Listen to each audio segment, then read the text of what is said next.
And on all certified by Volvo 2019, 2020, and 2021 models. Great, Don't wait, the deals are unbeatable, and now is the time to buy a new vehicle. Premier Volvo Cars of Overland Park has the largest inventory of new 2023 Volvos in the Midwest. Just ask for Jimmy Loveland or Sean White. Are you using the Zoom audio? Meet. Premier Volvo Cars of Overland Park at 78 and Metcalf, or at premiervolvocarsoverlandpark.com. It was really easy to set up. Steven St. John here for Window Nation. Get ready to have a blast of winter. Especially if it sounds the next better at all. blast of wicked, wild, and windy weather is on its way, and the only thing going down is the temperature. Costs are up, inflation is up, and projections say your winter heating bills will reach a 10-year high. But you can cut your energy bills by up to 30%, increase your home's value, and get amazing savings. Call Window.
We do not leave empty-handed. It's impossible.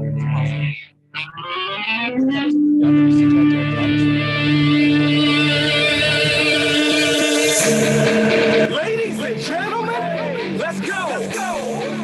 We ain't got no time to waste. Let's go.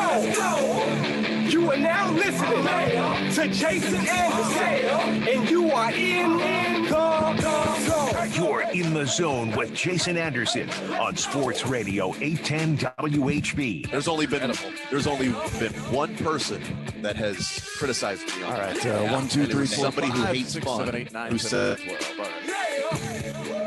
Well, I guess we're not going to know who that is. We're going to go to break. You're in the zone on Sports Radio 810 WHB.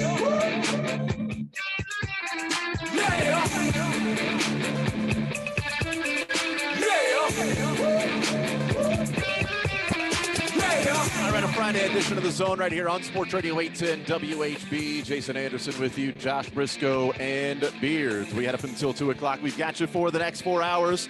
A lot of stuff to get into today, a lot of stuff to talk about, jam-packed show, because a lot of guests that we will have on. We are hanging out today at Rally House Boardwalk Shops up north in Berry Road. Our location today, right off Berry Road, right over by 152 as well, and 29, is where we are for the next 4 hours, getting you ready for the big Sunday night football tilt, which is oddly enough on Sunday night at Arrowhead Stadium, and that 7:20 kickoff on NBC, pregame right here on Sports Radio 810 in the morning, special pregame at 6 o'clock, hosted by, I don't know, we'll figure somebody out to go and host that one. Is that me? I don't know. Somebody will be there doing the show. Maybe you, maybe Dylan, maybe Pamela. I'm not sure who will be doing that pregame show. If Dylan or Pamela wants to do it. What they certainly could do that. Okay, I should ask somebody about that. You definitely should. But Rally House, our location today, Boardwalk Shops, fantastic spot is where we are today. Love being at Rally House, especially getting ready for a big Chiefs game. The red is everywhere. They've got the tailgate essentials.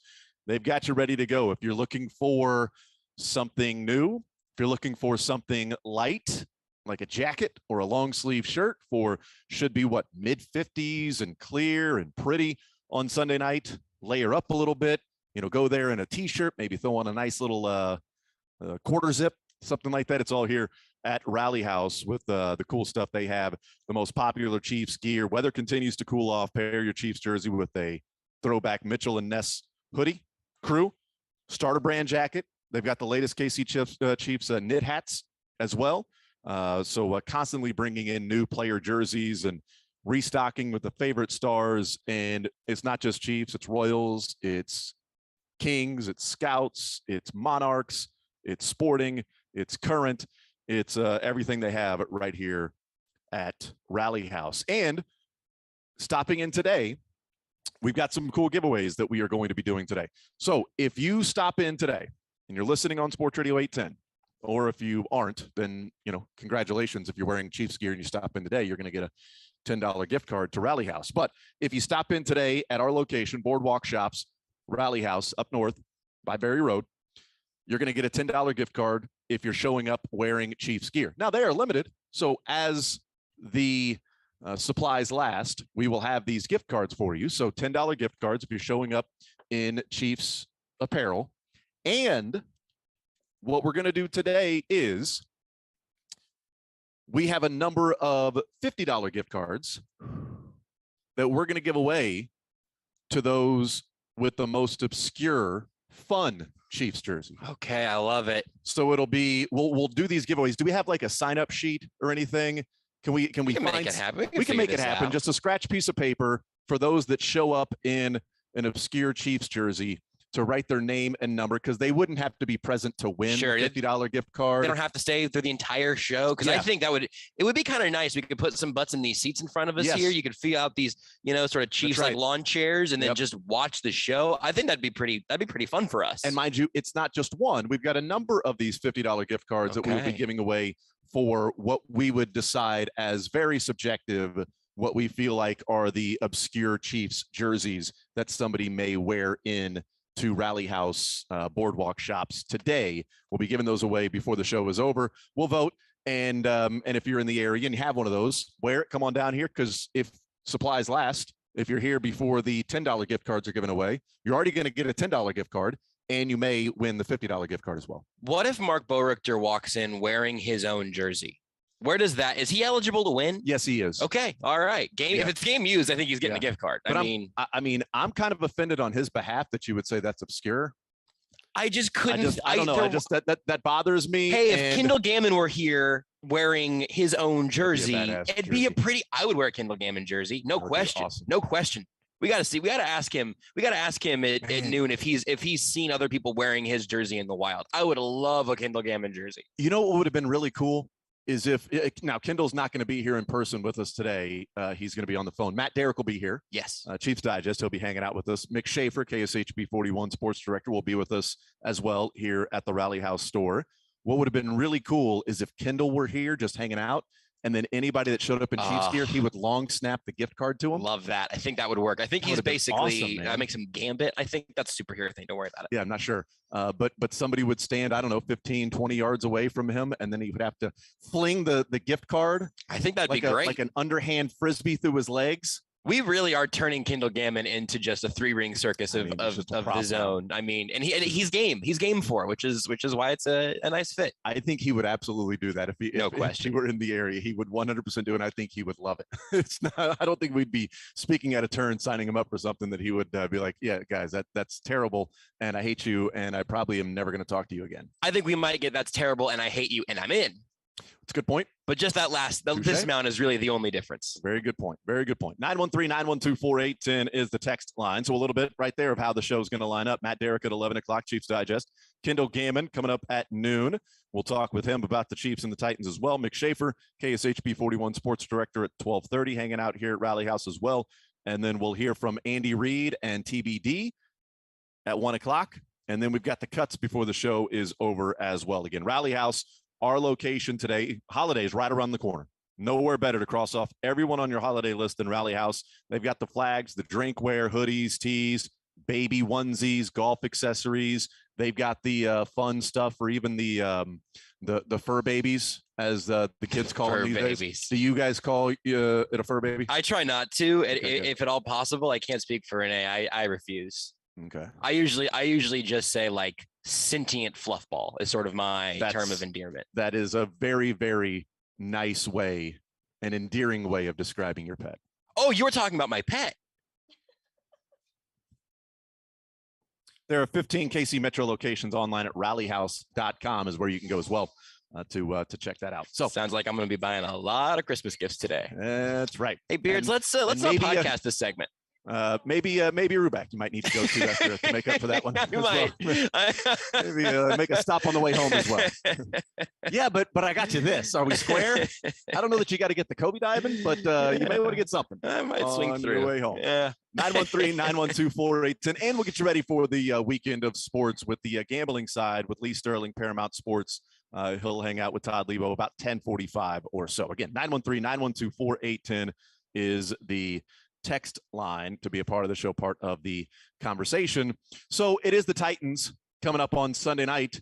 Line sitting at 12.5, stayed at 12.5 the last couple of days. Just as a quick sidebar, in mentioning that the line for the Chiefs has stayed at 12.5 the last couple of days, I mentioned that because Mizzou and KU,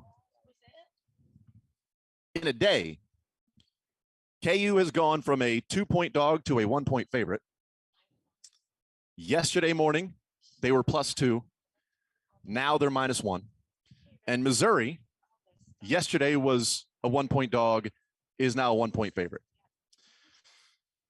KU has gone from a 3.5-point dog to a 1-point favorite against Oklahoma State, and Missouri has gone from a 2.5-point dog to a 1-point favorite over Kentucky in the last 4 days. There's a lot of money coming in on the local teams, and K-State has gone from a 2-point dog to a 2.5-point dog, and that's the one I feel most confident about winning. Yeah. It's such a strange series of movements. I just maybe there is a very, very, very strong feeling that Jalen Daniels is going to play. Even that, though, if you're going to tell me Jalen Daniels' first game back, you're going to see that move the line, 4.5 points? It seems like there's something going on there that some of us are not privy to, and I figured we'd be privy to it if it was sort of an open secret that way. These come down to the bet on principle alone games. Yeah. Just simply bet this game on principle. It was Mizzou and South Carolina last week. I told you I wasn't touching it. Scott Van Pelt listed it as one of his games that he was playing and said, this is a principle game. Mm-hmm. I'm not sure, but all this money is coming in. The line's moving towards Missouri at South Carolina. There's really nothing that says Missouri is going to go there and win, but this is a bet this game on principle game, and Missouri goes and wins by 17 in that one. Both KU and Mizzou kind of feel like maybe you bet this one on principle alone. Mizzou's moved 3.5 points and KU's moved 4.5 points, both in their favor. But Chiefs and Titans, Chiefs have moved 1.5. to -12.5 now, which is a huge margin. I would love to know how often there has been a matchup of teams that are at least 3 games over 500, each of them, and there's almost a 2-touchdown spread for one of them. Now, Ryan Tannehill may or may not play. He still hasn't practiced this week, and he said earlier this week, because apparently the Titans players can talk even though they're not practicing or whatever. Every team has different ways of going about it. Fine, that's whatever. He said it's a pain tolerance issue. So if it's a pain tolerance issue, I would understand him not practicing. He can go through the mental reps of what the game plan is going to be against the Chiefs. He's familiar with Steve Spagnuolo's defense because he's played it a lot. And so there isn't a whole lot of, oh my goodness, Ryan Tannehill didn't take the reps, didn't take the snaps. How's he going to go out there and play on Sunday against the Chiefs? So if it's a pain tolerance, it wouldn't make sense for him to go out there on a Wednesday, a Thursday, and take all the reps and put more stress and pressure on the ankle, as opposed to take the mental reps, get ready for the game, and then you can go and play on Sunday. Because the Titans handle it differently than the Chiefs do. The Chiefs, if you don't practice on Friday, you are out. Well, Jeffrey Simmons didn't practice at all last week. He played against the Texans. He hasn't practiced this week. If he didn't practice last week and played against the Texans and he's not practicing this week, I'm going to guess that he's going to play even though he's not practicing. Okay. So they handle it a little bit differently than the Chiefs do. In fact, we went back and looked at the limited players on Friday, players for the Chiefs that were limited participants. It was like a 10% chance in Andy Reid's tenure that they played. Yeah. I mean, it's just, if you are not full practice on Friday, you're probably not playing. Titans aren't that way. So the Ryan Tannehill not practicing doesn't change my view of whether or not he's going to play this week. If he says it's a pain tolerance, I don't think there's any way he wants to miss Sunday Night Football. Yeah. Even if it's you know what, Malik Willis is getting all the reps. Tannehill's going to go out there, and you know what, the ankle isn't responding the way they thought. He's just not mobile enough. They're not doing enough in the passing game. The Chiefs are getting to him. You got to put Malik Willis in. He's going to give you the best chance to win, and you're just hurting Tannehill even worse, and maybe now he's going to miss next week's game. Get him out. It wasn't the same thing with Mac Jones and Bailey Zappi, right? Because it wasn't the ankle. It was the ineffectiveness with Mac Jones, but it was still Bailey Zappi's ready to go if Mac Jones' ankle does not respond, although he practiced all week. So we'll see what happens with that. But I mean, I can't imagine there are many games in NFL history of teams that are this late in the season, both 3 games over 500. And in fact, one team that is seated ahead of the other in the playoff standings currently is then an almost 2-touchdown dog. And to me, that's where these teams are. It's also why I don't have a lot of stress over this game. Mm-hmm. And I know Chiefs fans would say, well, you're a fool, because there are a couple of teams that have been the boogeyman for the Chiefs and Andy Reid. And one of those teams is the Titans. So why in the heck would you act like any game against the Titans is going to be one to where there wouldn't be a whole lot of stress to it? It would have to be a game where you would go, yeah, but you know what? History says this is going to be a close game. History may say that, but Vegas is telling you they don't believe it's going to be a close game. And Cynthia Freeland's simulations and models don't often have games that are more than a touchdown one way or another. And her model has it as a 13-point win for the Chiefs, which is a massive spread in a game, especially teams that are at this record. Is it just the Titans are the name of the team? And that's the only reason there might be a concern or might be don't just take this team lightly, because this has been something that the history says it's going to be a close game or a regular season loss for the Chiefs. I think it's more than just the name and the jersey or the logo and all of that, because there are some more common threads between the team that really gave the Chiefs, as Patrick Mahomes said, an ass beating, which I don't think I've ever heard Patrick Mahomes walk that PG-13 line quite so closely in a press conference. But it is a go, oh, Ryan Tannehill figured it out in that game. And man, the defense, they're really well coached, Mike Vrabel, et cetera, et cetera. I do think there's something too, by the way, being a team that won't beat itself against the Chiefs and say, we will make you beat us. The vast majority of the time, the Chiefs will beat you. The Chiefs will take that and say, all right, fair enough. You make no mistakes. We'll make fewer mistakes and more big plays, and we'll be happy. But the Titans have gotten the Chiefs on that a couple of times, and specifically in the game where they got beat, as Patrick Mahomes said. There's, I think, a little bit of are you familiar with the concept of the Mandela effect? You remember something wrong in retrospect, and there's the whole theory that there's some people who remember Nelson Mandela as having died in prison, and so they are sure of that fact. And then you go, well, that's actually not what happened. One of the more common examples of it in more recent times is the Berenstain Bears. It's a kids' book series. I remember it very well. Well, how would you spell Berenstain? The specifically the last few letters. Stein. Welcome to the Mandela effect. Because it is spelled the Berenstain, Stain, Bears. This is the one that did it for me also. I would have said Stein for all the money in the world. I've always pronounced it the Berenstain Bears. But that's also Berenstein or Berenstein. I've also heard people pronounce it that way. So how is it AIN? Anyway. We have about 50 Berenstain books at home that we read quite often. They are my wife's Berenstain Bears from the 80s. Incredible. And we read them to my son, the lying, they're very good lessons. They're great.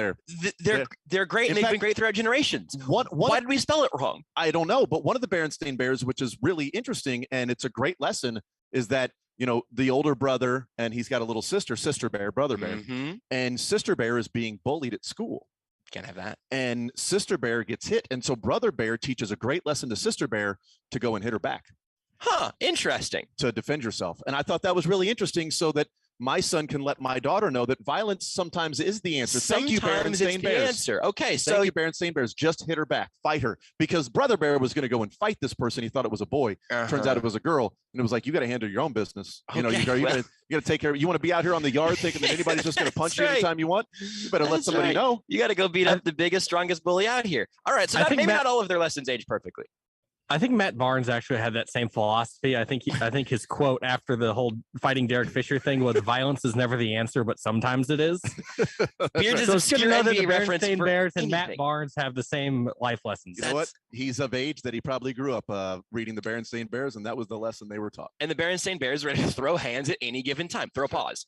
So anyway, the Mandela effect is all of that. I remember it being STEIN. You're going to have to look at the books now again and see if you see what happens when you look at the cover. The Mandela effect for Chiefs fans, I think, is that Derrick Henry has beaten the Chiefs. And that's not what happened. I understand why you would think that. We talk about Derrick Henry a lot. He is an exceptional running back. He is like fun to watch and looks different than other running backs because of the combination of the size and the speed. He's incredible. But he's not what beat the Chiefs 27-3. What happened 27-3 is that Derrick Henry was taking the ball for 3 yards per carry. What else happened was that A.J. Brown and Julio Jones had big days and big conversions. Jones was the second leading receiver. He only had 2 catches. But that was an A.J. Brown game. I would like to present a statistic to you that was true before last night's game. Obviously, the Eagles played last night, beat the Texans. Breaks in DraftKings. Before last night's game, A.J. Brown had 659 receiving yards on the year. The Tennessee Titans wide receivers had 658. That's amazing. This team lost not just its outside weapon or its best pass catcher. This team lost its most important player in terms of at least raising their ceiling. Derrick Henry can keep you in games against a lot of teams because he is brutally effective. But you can't beat the Chiefs just run the ball 3 yards at a time. You can shorten the game that way. You can try to keep the ball in your hands and maybe increase the randomness that comes with fewer possessions in a game. But Derrick Henry will not beat the Chiefs. The Titans defense could if the Chiefs offense falls short. If Robert Woods has his career game as a Titan and is able to pick up some big third and medium, third and long conversions, they could. But I don't see it happening without A.J. Brown on this team anymore. So that's my long road through the Berenstain Bears and Nelson Mandela to tell you that this is a different Titans team, even though Mike Vrabel and the defense and Ryan Tannehill are all still there. And when you listen on the podcast, you understand now why it was labeled, why the Berenstain Bears and Nelson Mandela will show the Chiefs shouldn't have a problem with the Titans. It's a little wordy, but I will work on it. I'm going to write that down right now. What do the Berenstain Bears, Sister Bear fighting somebody in the yard,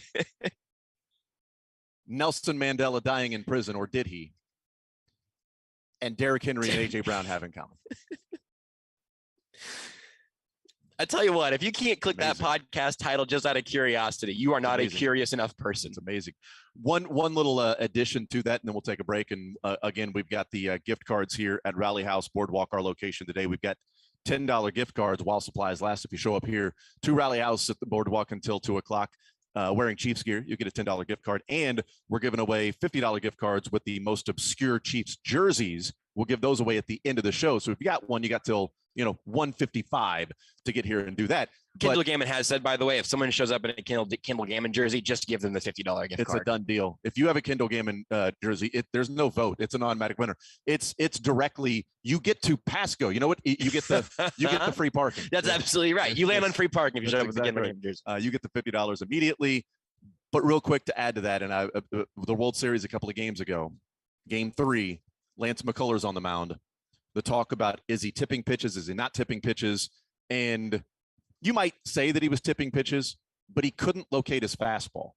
And when he's got a changeup, a slider, and a knuckle curve that are anywhere from 84 to 87, you're probably going to know how to time up. And major league hitters that are that good, if it's 84 to 87/88, and all you're worrying about is it is a curve or a slider, and it's kind of breaking in somewhat same directions and change up. Either way, it's all breaking down. And from, the right-hander, is it breaking down from, the glove side to the, or the arm side to the glove side? You might be able to sit on certain things. So was he tipping pitches, or he just didn't have a counter to what he couldn't put the fastball in a spot, and the Phillies knew it, and they were sitting only breaking pitches, and Dusty Baker decided that he would be good enough to keep him in there and give up 5 home runs because all he was doing was throwing breaking pitches. If you're just Derrick Henry, and you don't have a changeup, or in McCullers' instance, a sinker fastball, then you kind of become predictable and you don't have anything to really get yourself out of a jam when teams are teeing off on you and you need some help.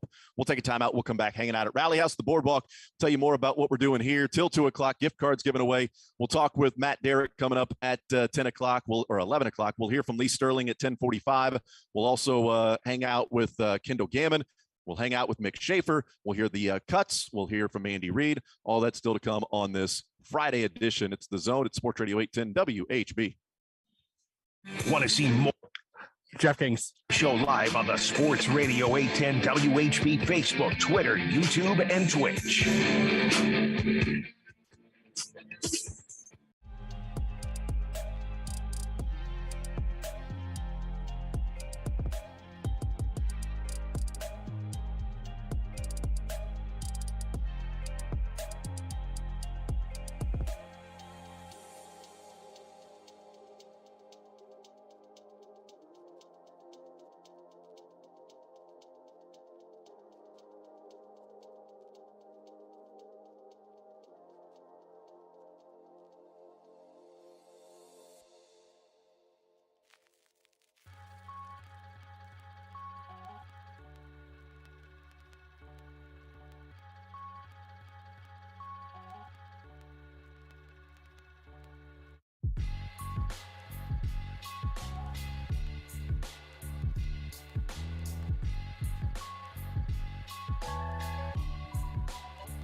The Zone with Jason Anderson. I'm going to take the $20 and put it on Jalen Dan. No. I'll give you a quarter for it. A whole quarter. I'll give Audrey a quarter too. Sound like a movie reference. I can't. I'm just so disappointed in that it sounds like a movie reference. I'm disappointed that you still have the capacity of being disappointed in me. My parents gave up. No, there's a lot of capacity for disappointment. Weekdays from 10 to 2 on Sports Radio 810 WHB.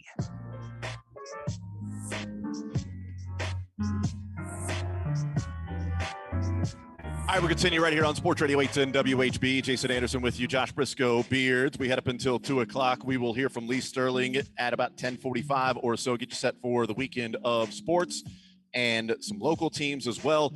Text comes in, says KU is now a pick'em. And that is true.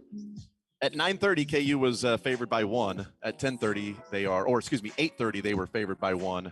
At 10:30, they are now a pick'em. That line is moving a lot. It's so strange, man. I don't know. The Tennessee and Georgia line started out at 8 and it stayed at 8 all week long. The biggest game of the season at 2:30 has stayed at 8, while KU, Oklahoma State, and Missouri, Kentucky have been moving all over the place.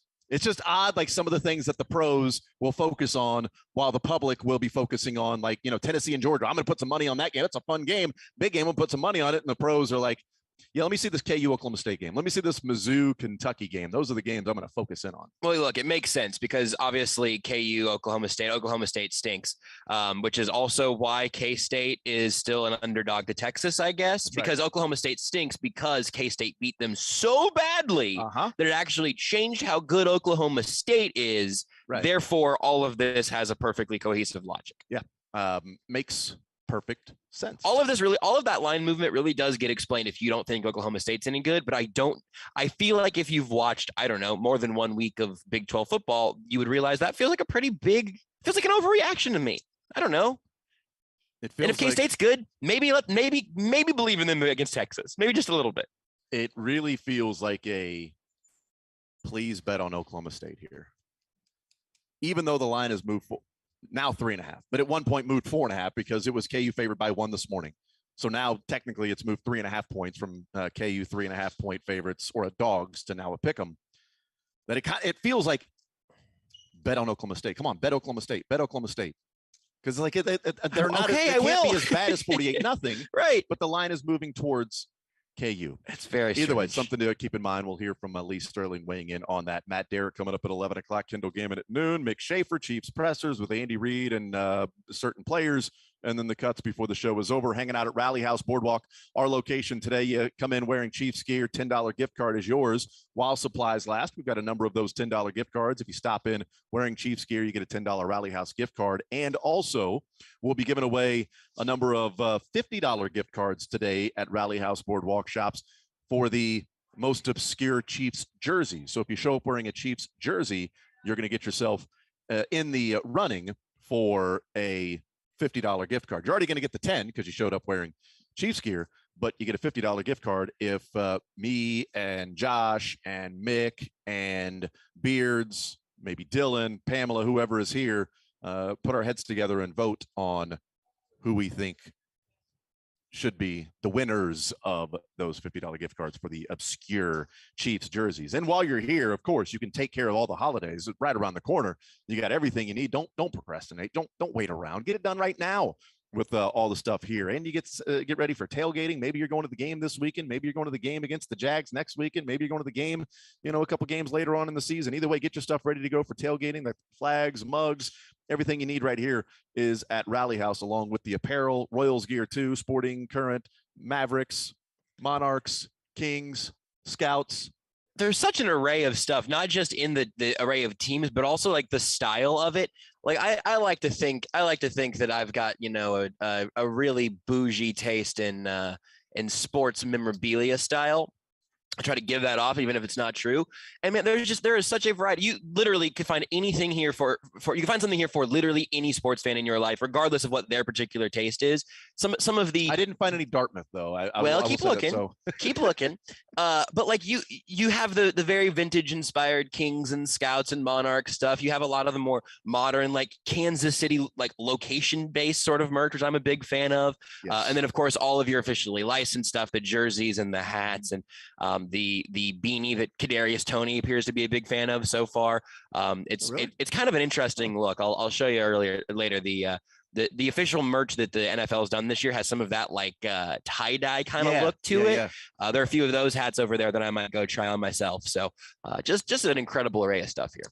All right, so let's play this clip here. We talked about Jeffrey Simmons not practicing this week, and it didn't practice last week, but still played.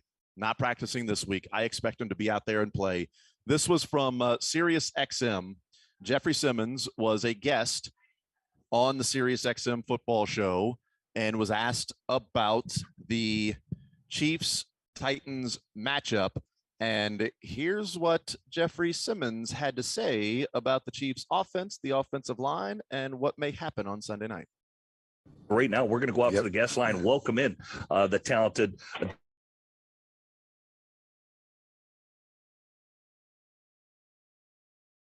because they do have some different wrinkles for what they're doing offensively with the new players that they've added. We know them, they know us. They haven't changed, and honestly, we might be missing a couple of pieces, but we haven't changed. And the same with them. You know, I watch tape, so I'm looking at the offensive linemen that we have to play against, and I'm very confident that we could go out there and dominate them. So. And, I'm looking forward to the matchups up front, whoever it may be, or Thuney or Trey Smith at the guard position. But I'm very confident in our defense going out there and having a great day. Right now, Shaq Barrett is calling Jeffrey Simmons saying, hey, pro tip. You didn't have to do that, man. You know, you could have just not said that. I did the same thing. And, it didn't turn out well. So, yeah, they're the same. We might be missing a couple of pieces, but we're kind of the same. Oh, really? Harold Landry. That's the same with and without Harold Landry. Still the same. That's a piece. Still the same. Amani Hooker not practicing after leaving the game early against the Texans with a shoulder injury last week. DNP yesterday, DNP on Wednesday. That's a pretty big piece. Seems like it's a starting safety. That would be a nice piece for your team. That's a couple of pieces that would be missing from your team. But yes, the Chiefs are the same. And that offensive line going to have a good day. Dominate. We can go and dominate that offensive line on Sunday from Jeffrey Simmons. Just doesn't make sense. Yeah. And to act like bulletin board material doesn't matter. We know it matters because the Chiefs talked about it with the Bucs. Patrick Mahomes was pissed. He was not happy about what took place and being asked about what Shaq Barrett said on that Wednesday, and his immediate reaction, we'll be ready. And then you heard about it after the game of the challenge that was there and the talking that took place that added into the challenge of, all right, well, let's go. I just don't understand what the point of that would be from Jeffrey Simmons to then have the offensive line that at times can have its struggles to then go, all right, you know what, bleep you. Yeah, we'll show you. We'll make sure that you're going to be neutralized to some degree. I continue to be a little bit of two minds on this because on one level, you hear stuff like this from Patrick Mahomes, even of like, hey, if you need extra motivation, you shouldn't be out here in the first place. Mm-hmm. And also, you don't have to say any of this and you don't have to give Andy Heck something to play back in the O-line meetings. Like you could just avoid that unforced error. So like, I don't think it's going to be some sort of turning point in the game. And especially with what we know about the Bucs now, I really don't know that there's anything that could have prevented the Buccaneers from losing that game or the Chiefs giving it away, whatever it would have been. But you just don't have to say that. I know he's doing a radio interview over the phone. I'm sure he's on a lot of those and probably not thinking about it all that hard, but maybe just don't volunteer extra free goodies to the Chiefs offensive line. There are some good jerseys that we just got a few very strong nominees. We've got like 3 or 4 that just walked in together. We got an Albert Lewis jersey, big, wearing 29. I thought Eric Berry. Yep. Nope. Albert too old. Lewis. You could tell it was too old of a cut. This one over here is a Puma brand one. You can era identify off Puma alone. Derek Alexander, incredible. 82 jersey.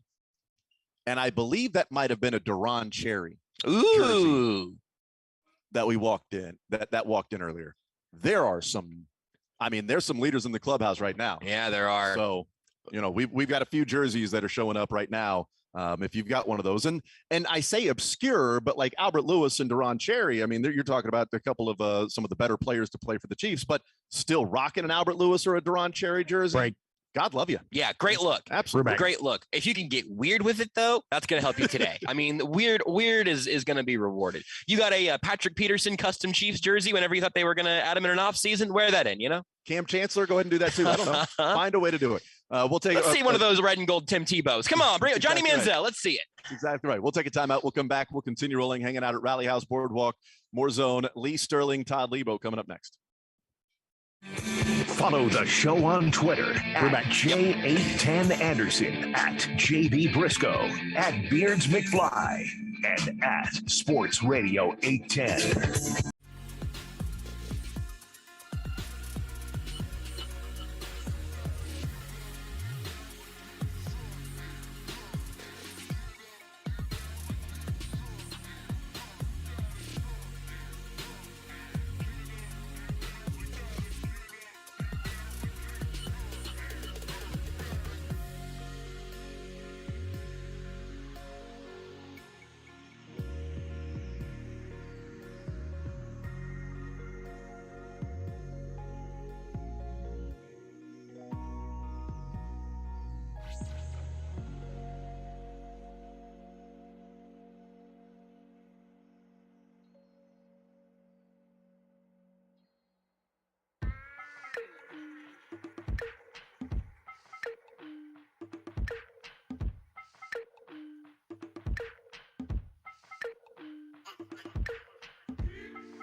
Who's going to win and by how much? You're about to find out from national sports handicapping champion Lee Sterling on The Zone. Log on to ParamountSports.com or call toll-free 800-400-9741 to get started.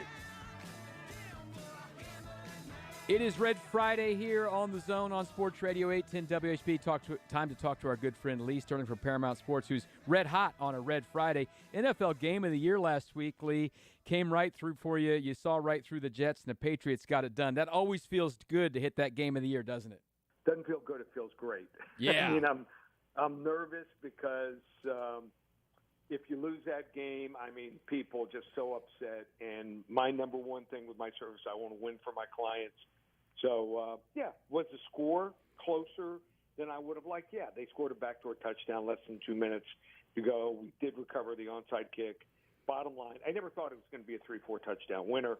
I just felt that they were going to win by 3 or more, and right. They did. They won 22-17. So we're now 54-18. We rate our games from 10 to 50 units on our 40 to 50 unit plays, and college football Game of the Year goes tomorrow. I don't think I've ever had them back-to-back weeks, at least not in the last decade. So just the way it plays out, we got that college football Game of the Year. I think I've got a game no one's looking at.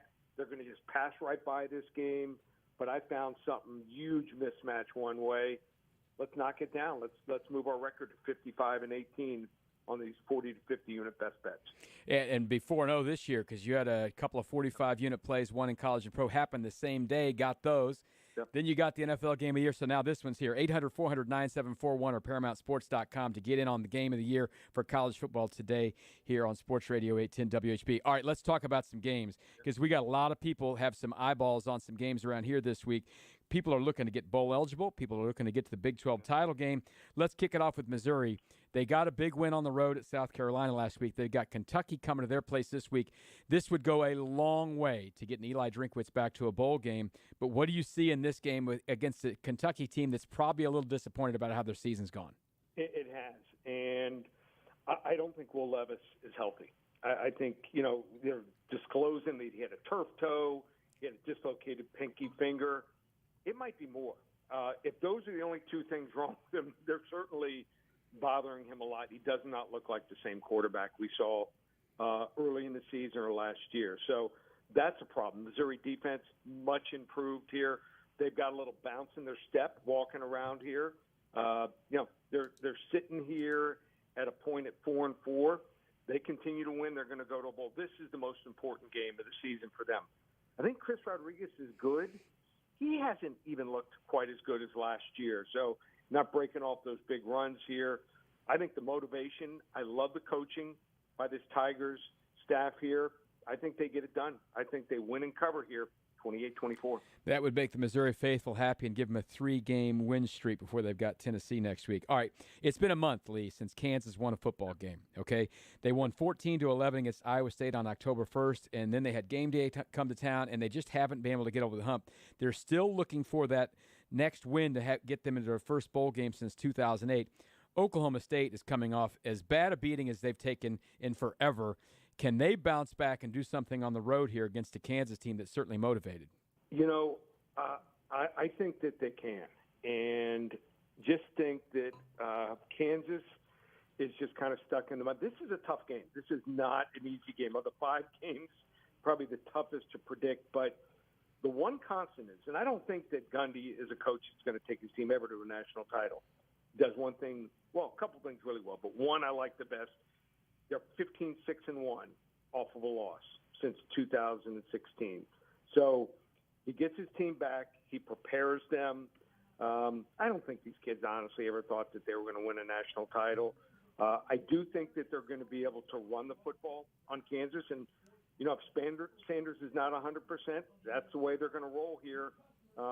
They just don't have the explosive playmakers throwing the football. I don't think they want to, expose Sanders to that type of punishment he took last week. Why he was in the game late in the game, I'll never know. So give Kansas credit. They're better this year than we thought, but they've leveled off. Oklahoma State here, 35-30.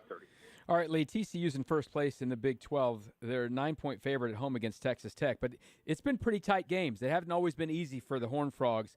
Can they keep this rolling with this big number at home? I think that they can. And if Texas Tech was at home, I would maybe have a pause for backing them. But let's look what they did against a good defense. Dave Aranda's defense induced Tech's quarterbacks into 5 interceptions and just 12 for 38 passing here. On the road, Texas Tech, a lot more bad efforts and good efforts here. I think TCU's going to lose. I just don't think it's this week. I think they might lose to Texas next week, or they might end up losing in the Big 12 championship game. But TCU quarterback, I call him Cool Hand Luke, Max Dugan, he's just going to keep rolling. I think they pull away late. TCU 45-28. All right, huge game in Manhattan. K-State crushed Oklahoma State last week. They've got their eyes on their first Big 12 championship game since they've brought the game back. They've got Texas, who's beaten them 5 straight times, but Texas under Sarkisian has only won 1 true road game. They're going to have to do that in a hostile environment in Manhattan to get this done, but they are favored. I don't get it. I think Kansas State should have been a 2 3-point favorite. Will Howard, where he was last year, was nowhere. I mean, he was terrible. He is really good right now. When the green light comes on with a quarterback, it usually stays on. So I also think Adrian Martinez is going to play in this game. So I think both of them will have some success. I think Texas will be able to move and score on Kansas State. Kansas State's not going to get a shutout again like last week. Everything went right last week. But I think special teams might be a difference. I think they have more home run hitters, believe it or not, than Texas, even on offense. They get more big explosive plays. If Kansas State's defense can just make Texas move down the field, I think Texas will turn the ball over twice. That might be the difference. Cats win for the first time since 2016 in the series, 34-30. Well, that's what got Texas a couple weeks ago at Oklahoma State. Late turnovers, and they couldn't seal the deal there. Okay, we got a huge number for the Chiefs. They're home Sunday Night Football against the Titans. Big numbers in the NFL are pretty rare. We saw one Thursday night, and the Eagles couldn't cover it on the road. Chiefs are at home, though. Can they cover this big number against a team that has given them trouble over the years? I think that they actually can. Tennessee last week, I mean, they're through 10 passes. I mean, you got to have more balance in that. So I think that they are going to stuff the line of scrimmage. They're going to lock in on Henry. Henry is great when he gets rolling, but they limit him. I think the passing game could have real trouble for Tennessee, and if they fall behind by double digits, look out. So I like the fact that Kansas City got the week break. They were playing well. Some people will say, oh, well, you want to keep playing when you're playing well. Okay, maybe I think it might have been a good time to even just rest up guys, get them ready for that second half run here. So sometimes you got to lay it if you want to play it. I like Kansas City. They get that revenge back. I mean, they could do nothing last year in that game. This year, totally different story here. Kansas City, 38-14. Yeah, the Chiefs are getting healthy, and they're ready to go for sure. Andy Reid is great off of a bye as well. All right, Lee, what have you got for the game of the week, and what specials do you have for our listeners here on this Red Friday? Yep. So we've got our, like I said, college football game of the year going tomorrow. You want to get involved, just go to ParamountSports.com. We don't call it November, we call it Dovember. You can get every game from today through November 30th. Remember, there's MAC games every Tuesday and Wednesday. We've already won our MAC game this week, so we're sitting pretty going into the weekend. Anyone wants to get involved, just $297, or the rest of the season. Normally it's $897. We reduced that to $597. We've got the rest of the college season. We're not even at the halfway point of the NFL season. You can get the entire NFL regular season, 36 bowl games, NFL playoffs, and Super Bowl. That's right, $597. Specials are up and available. Just one place, ParamountSports.com. That's Lee Sterling from Paramount Sports. He's got his college football game of the year going. You can get that at ParamountSports.com. Matt Derrick joins the Zone next on Sports Radio 810 WHB on a Red Friday. You're in the Zone on Sports Radio 810 WHB.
City.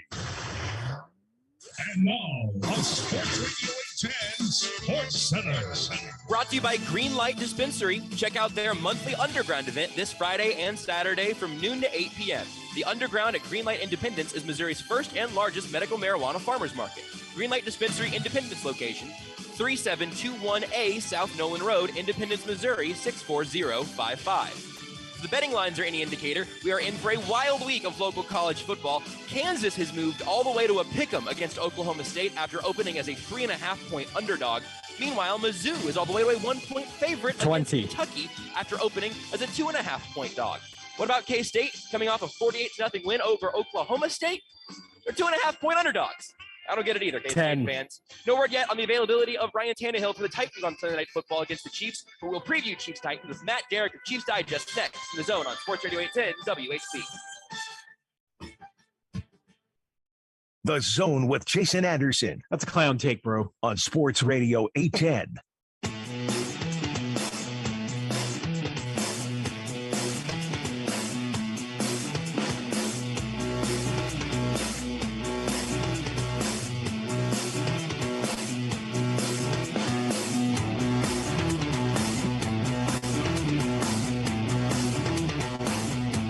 Right here on Sports Radio 810 WHB. Jason Anderson with you, Josh Brisco, Beards. We're hanging out at Rally House, Boardwalk up north, right off Berry Road, 152.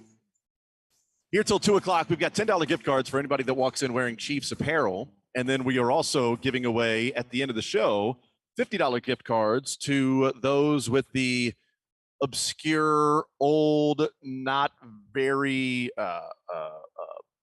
common jerseys, Chiefs jerseys that you may have in your collection. You wear them up here, and we'll be giving away 4 $50 gift cards to who we vote on. And right now, we have a few of them. What we got 5 or 6, 5 so far. Like finalists. These are like for the $50. Yeah, you get here at all with the Chiefs gear. You got 10. Yeah, we got 5 so far that are in the running. We've got a Chase Daniel number 10 jersey. Really strong. We've got a Dan Salayamua number 97 jersey. We've got a Albert Lewis number 29 jersey. We've got a Duron Cherry number 20 jersey. And we have a number 82 jersey of Derek Alexander. Not the Debo show, Derek Alexander. Those are the 5 jerseys.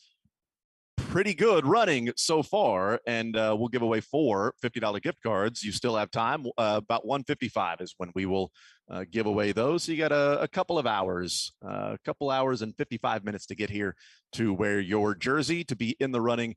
And myself and Josh and Beards and Mick will decide who the 4 winners are. Also, if you have a Kendall Gammon number 83 jersey, you're an automatic winner of one of those gift cards. So that is also part of the giveaway. Matt Derrick with us from Chiefs Digest, hanging out here at Rally House. Matt, what's up, man?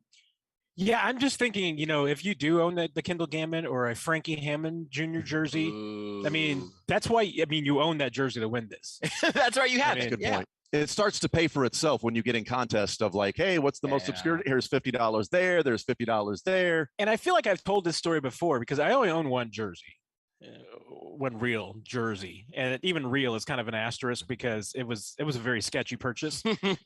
But I can only win this contest in Pittsburgh because it's a Ziggy Hood Steelers jersey. Oh, I love it. Wow. Which I only bought because it would be great to wear to Mizzou games because Ziggy Hood, Mizzou guy, Pittsburgh Steelers, Mizzou colors. Yeah. So it looks like a Mizzou jersey. So I like it. That's a great idea. Purchase. No, that's really good. I was thinking about maybe a Sean Weatherspoon Falcons jersey, or maybe a Moore.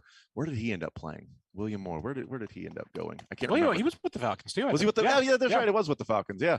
So I was like trying to think of where else was that. Yeah, but the Evander Ziggy Hood jersey with the Steelers. Love it. I'm looking at the jerseys for sale here, and I'm like, don't let anybody come in wearing a Priest Holmes jersey, right, and think they can get away with it because it's for sale right over there. That's a good point. Who's your leader in the clubhouse from that stack that we've got so far there? I mean, I respect the old school jerseys, but if you're going for obscure, I got to throw out the Hall of Famers, club team Hall of Famers. I got to throw them out. Maybe obscure or just not common. We got more than one to give out. So maybe we end up with categories. It's subjective. Yeah, if you went with one classic and one, it's truly obscure. Whatever you want to make it. It's whatever you feel like you want to describe it. Because there was the Derrick Alexander. Who was the other one?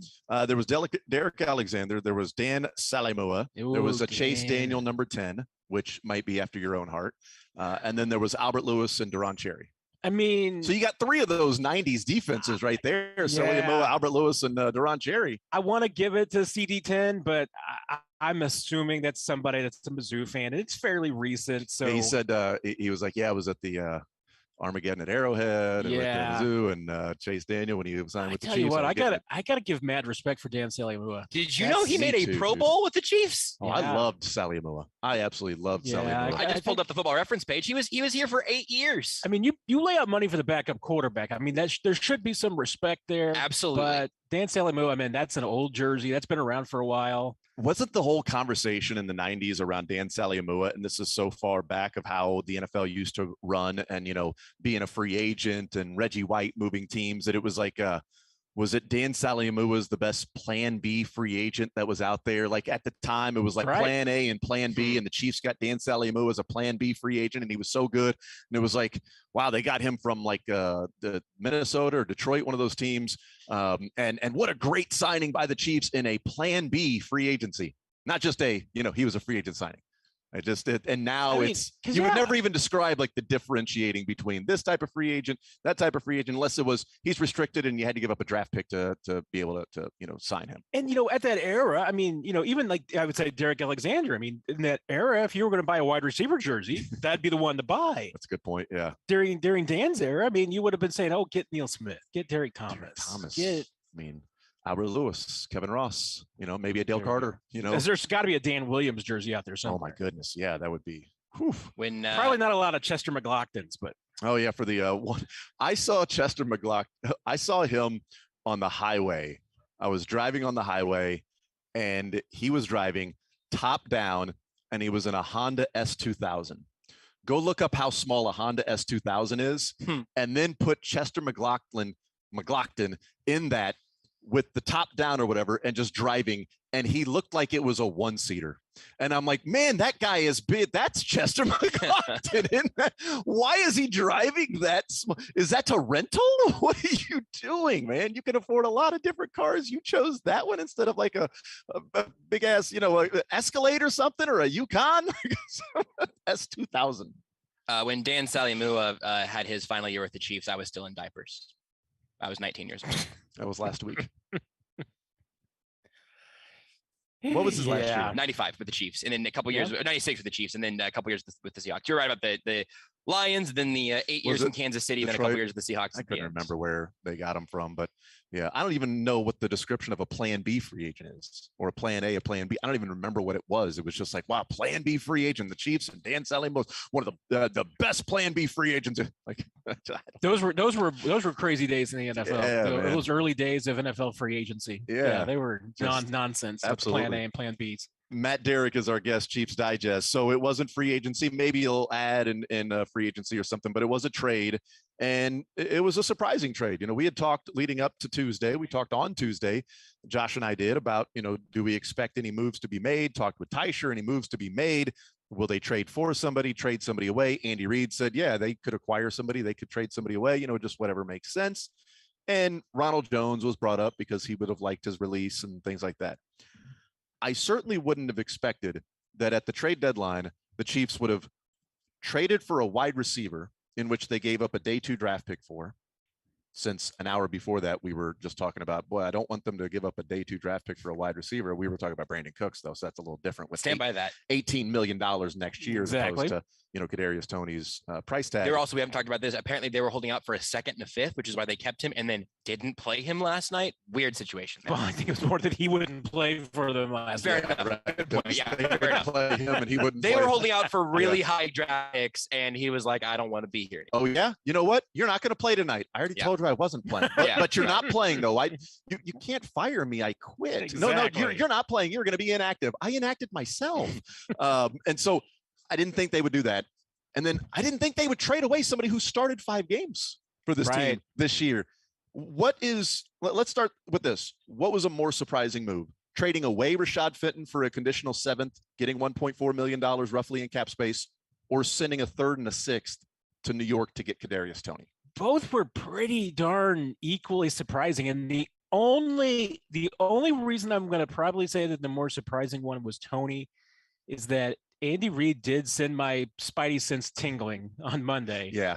When he voluntarily said, I can't rule out, maybe making a trade for somebody or maybe trading somebody away. It's like, at the time I was like tilted my head and I'm like, did he really just say that? So I just thought Ronald Jones. Like, okay, if he had already tweeted the stuff over the weekend. That would have been the possibility. Yeah. But at the same time, the fact that they traded a corner in retrospect didn't surprise me because there's a glut there right now. I mean, with the injuries that they've got coming back, somebody was going to be the odd guy out. And, clearly Rashad Fenton is not in the team's plans beyond this year. If he were, they would have already signed him. He's a free agent. So. The trade certainly suggests from the Chiefs' standpoint that they're not expecting him to be a big name free agent in the offseason that would bring back compensation. So this is a way for them to get somebody. And let's face it, I mean, they really like their young corners and they don't want, now that everybody's healthy, they don't want necessarily somebody taking away their snaps. The only thing about this trade that I don't like and that concerns me is that you can't have enough guys in this league that can cover. Right. And, suddenly, hey, you've had injuries at that position already. You get 2 more injuries again, and you can really use Rashad Fenton. I mean, that's where it's going to be, but they feel really good about this group. They like these young corners. They don't want anything to stand in the way of taking down their progress. So from that standpoint, I get it. But to your point, I mean, this guy was starting for you for 5 games, and he's been valuable to you. So teams don't normally let guys walk out the door like that, especially for just a conditional 7. Yeah. It's just nothing in return. That part kind of annoys me. And I liked your tweet shortly after of somebody asked if you liked the move. I think you said, I understand it more than I like it. That I think you just explained how you understand it. Yeah. But I don't love it. And it puts the Chiefs in a very interesting spot where they have 10 defensive backs on their active roster right now. Half of them are rookies. Yeah. Not on rookie contracts. Half of them are rookies. They added Najee Johnson to the active roster a few weeks ago, I think now. Yep. That is shocking. That is a shocking thing to see at any position group, but especially when as volatile as corner. I was stoked about Trent McDuffie. Jalen Watson has obviously shown us what the excitement is for. Joshua Williams, I'm happy to eventually be excited for, but right now it's sort of scary. And then one guy gets hurt. Now Chris Lamons is out there all the time. I find it fascinating from a team building perspective because the Chiefs are trying to find an inefficiency somewhere that no one else has really found it. Maybe we can just run dudes out at corner and let Steve Spagnuolo and his guys just find Rashad Fenton, L'Jarius Sneed, make them into starters. But I don't know if it's completely repeatable. And I feel like the Fenton trade is taking an unnecessary risk upon yourself for the reasons that you laid out. So what do you think about the big picture look of all of this youth maybe being the long-term plan and the fact that this is a very inexperienced secondary now? I mean, that's one of the things that if you're the Chiefs in the position that they're in right now with, your quarterback making as much money as he is, you're going to have to do things like this. You're not in the position to do what honestly the Chiefs did when Mahomes was on a rookie contract and they hadn't won a ring yet, of just going for it every single year and trying to acquire everybody that you could to make it happen. The Dolphins did that this year. I mean, Dolphins clearly shoved all in on this season. I mean, they're making some, they still have some resources because of trades that they've made, but they shoved all in this year to get it done. And the Chiefs used to do that too. But once you get a ring and you're in the position with your quarterback, you have to make decisions. And I do think it is a wise decision to err on the side of youth, especially when you've got the talent that they do have. And I think it's also, once again, at a position, because Steve Spagnuolo and Dave Merritt, I think, have a great reputation for being able to develop young corners. So if you're going to give them young talent to work with, give it at a position that they can develop and work with. So coaching and development obviously matters a lot in the NFL. And when we look at the draft and we look at draft picks and we look at trying to be cheaper when you're having a quarterback and you're paying them that much money, and other teams that are going to have to deal with that as well, that I feel like you look at a defense overall 1 through 11. You've got some difference makers. You've got some guys that are just in the middle, interchangeable. And then every once in a while, you got some holes. And the Chiefs had some holes last year on their defense. And eliminating holes while not losing a difference maker can take you from being a bad defense to even a good or a very good defense if you are just good across the board. You don't have a specific hole to where a team is going to say, I'm attacking that person. We talked about it with the Bills, that when Josh Allen, the designed runs, that going back and watching those games, the designed runs when Josh Allen hit the line of scrimmage, the guys near him were Dan Sorensen, Armani Watts, and Ben Neiman. That's not luck. That's not coincidence. There were holes in the Chiefs defense, and they schemed and then personnel packaged and ways of blocking to where Josh Allen was going to hit the hole against Sorensen or Neiman. Okay, good luck, Chiefs, right? So good on them. Good on Daboll and the Bills for doing that. So developing obviously matters, and just simply having guys interchangeable. What I think the Chiefs have viewed is, yeah, there are difference makers at that spot, but if you can't afford one, then find traits and teach technique. They could afford one in Trent McDuffie. They felt like this is a guy that shouldn't be here at number 21. He is a difference maker. Let's go and get him. After that, let's draft traits. Josh Williams, Jalen Watson, what they did with L'Jarius Sneed, what they found in Charvarius Ward, even though that was before Steve Spagnuolo, on and on, that draft the traits. We've got guys that can develop. We've got a coach that can put them in a position to be successful. We teach technique. They've got the traits. We marry those instead of saying, we got to go and pay for a corner top level like J.C. Jackson and the Chargers did. That's been a disaster. William Jackson with Washington, that's been a disaster. Pay top level cornerback money or draft a cornerback in the top 15 and have 2 or 3 of those guys, as opposed to, we got a chance to go get somebody. Let's get Trent McDuffie. And what we have done other than that is draft traits, teach technique, put him in position to be successful, and eliminate holes as opposed to having 3 Jalen Ramseys out there. Yeah, and I mean, and this circles back again to my point is, drafting to the strengths of your coaching staff and what they can do, and with the realities of where you are and what you have. I mean, and what I mean by that is, there was a lot of criticism, and Brett Veach even joked about it, the fact that he doesn't put any resources in the cornerback. Well, a big part of it is that, one, that's a position that I think he honestly doesn't believe in overpaying for, whether it's making a bad draft pick and a reach at that position, or it's spending a lot of money in free agency, because you don't get the value for that. The guys who are in free agency who go from team to team for the most part are overpaid and don't make a difference unless you're one of those elite guys. And by elite, I'm talking about maybe the top 6 corners in the league. And they don't hit free agency very often. So the opportunities just haven't been there. What he felt like was a good value and a smart move. So I think he passed on a lot of, free agent deals that honestly would not have worked out for the Chiefs. Yeah. And he did take some shots in the draft, but it was just later round picks. But it once again drafted towards, or even made trades like the Charvarius Ward towards traits, long, lean, fast guys that you felt like you could coach up, and they've been getting a lot of success from that. So now you see, hey, he actually had a first round pick, was able to get a corner that he really, really likes. And then throughout this draft, every time that they came up, they kept saying, oh, wait a minute, here's another long, lean guy that can cover. We really like this guy. Yeah. I mean, had somebody else jumped on these guys and taken them, Brett Veach wouldn't have had a chance. But it was just in this draft, they had all these guys that fit the traits that they feel like that they could coach up.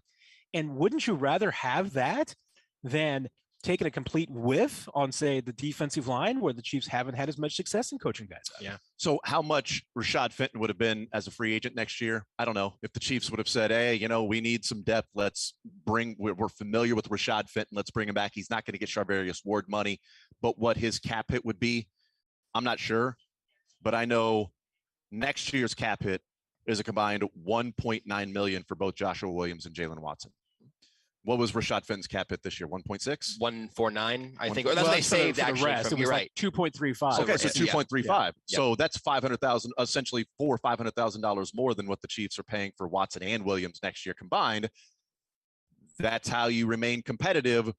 You also have to find those guys. You have to develop them as well. That's a 4th and a 7th rounder. Rashad Fenton was a 6th rounder. You're talking about 3 guys that were taken in the 3rd day of the draft that have been of value to the Chiefs. Rashad Fenton has filled a depth role. He hasn't been as good this year as he's been the last couple of years, but he's filled a depth role.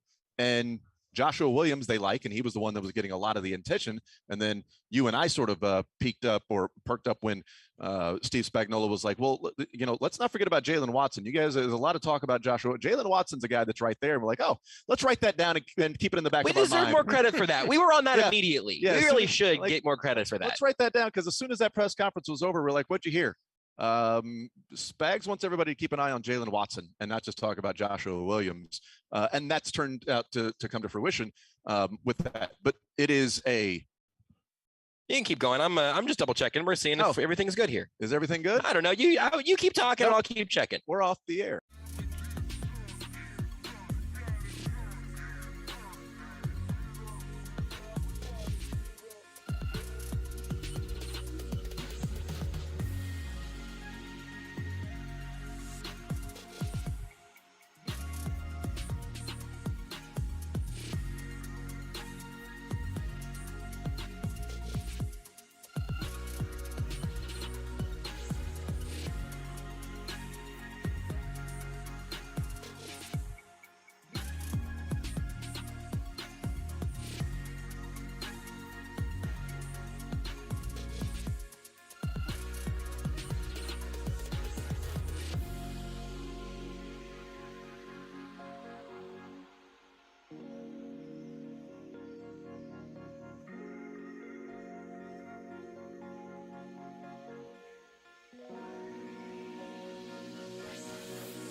The Zone with Jason Anderson. Let's go next to Matt Derrick. Go ahead, Matt.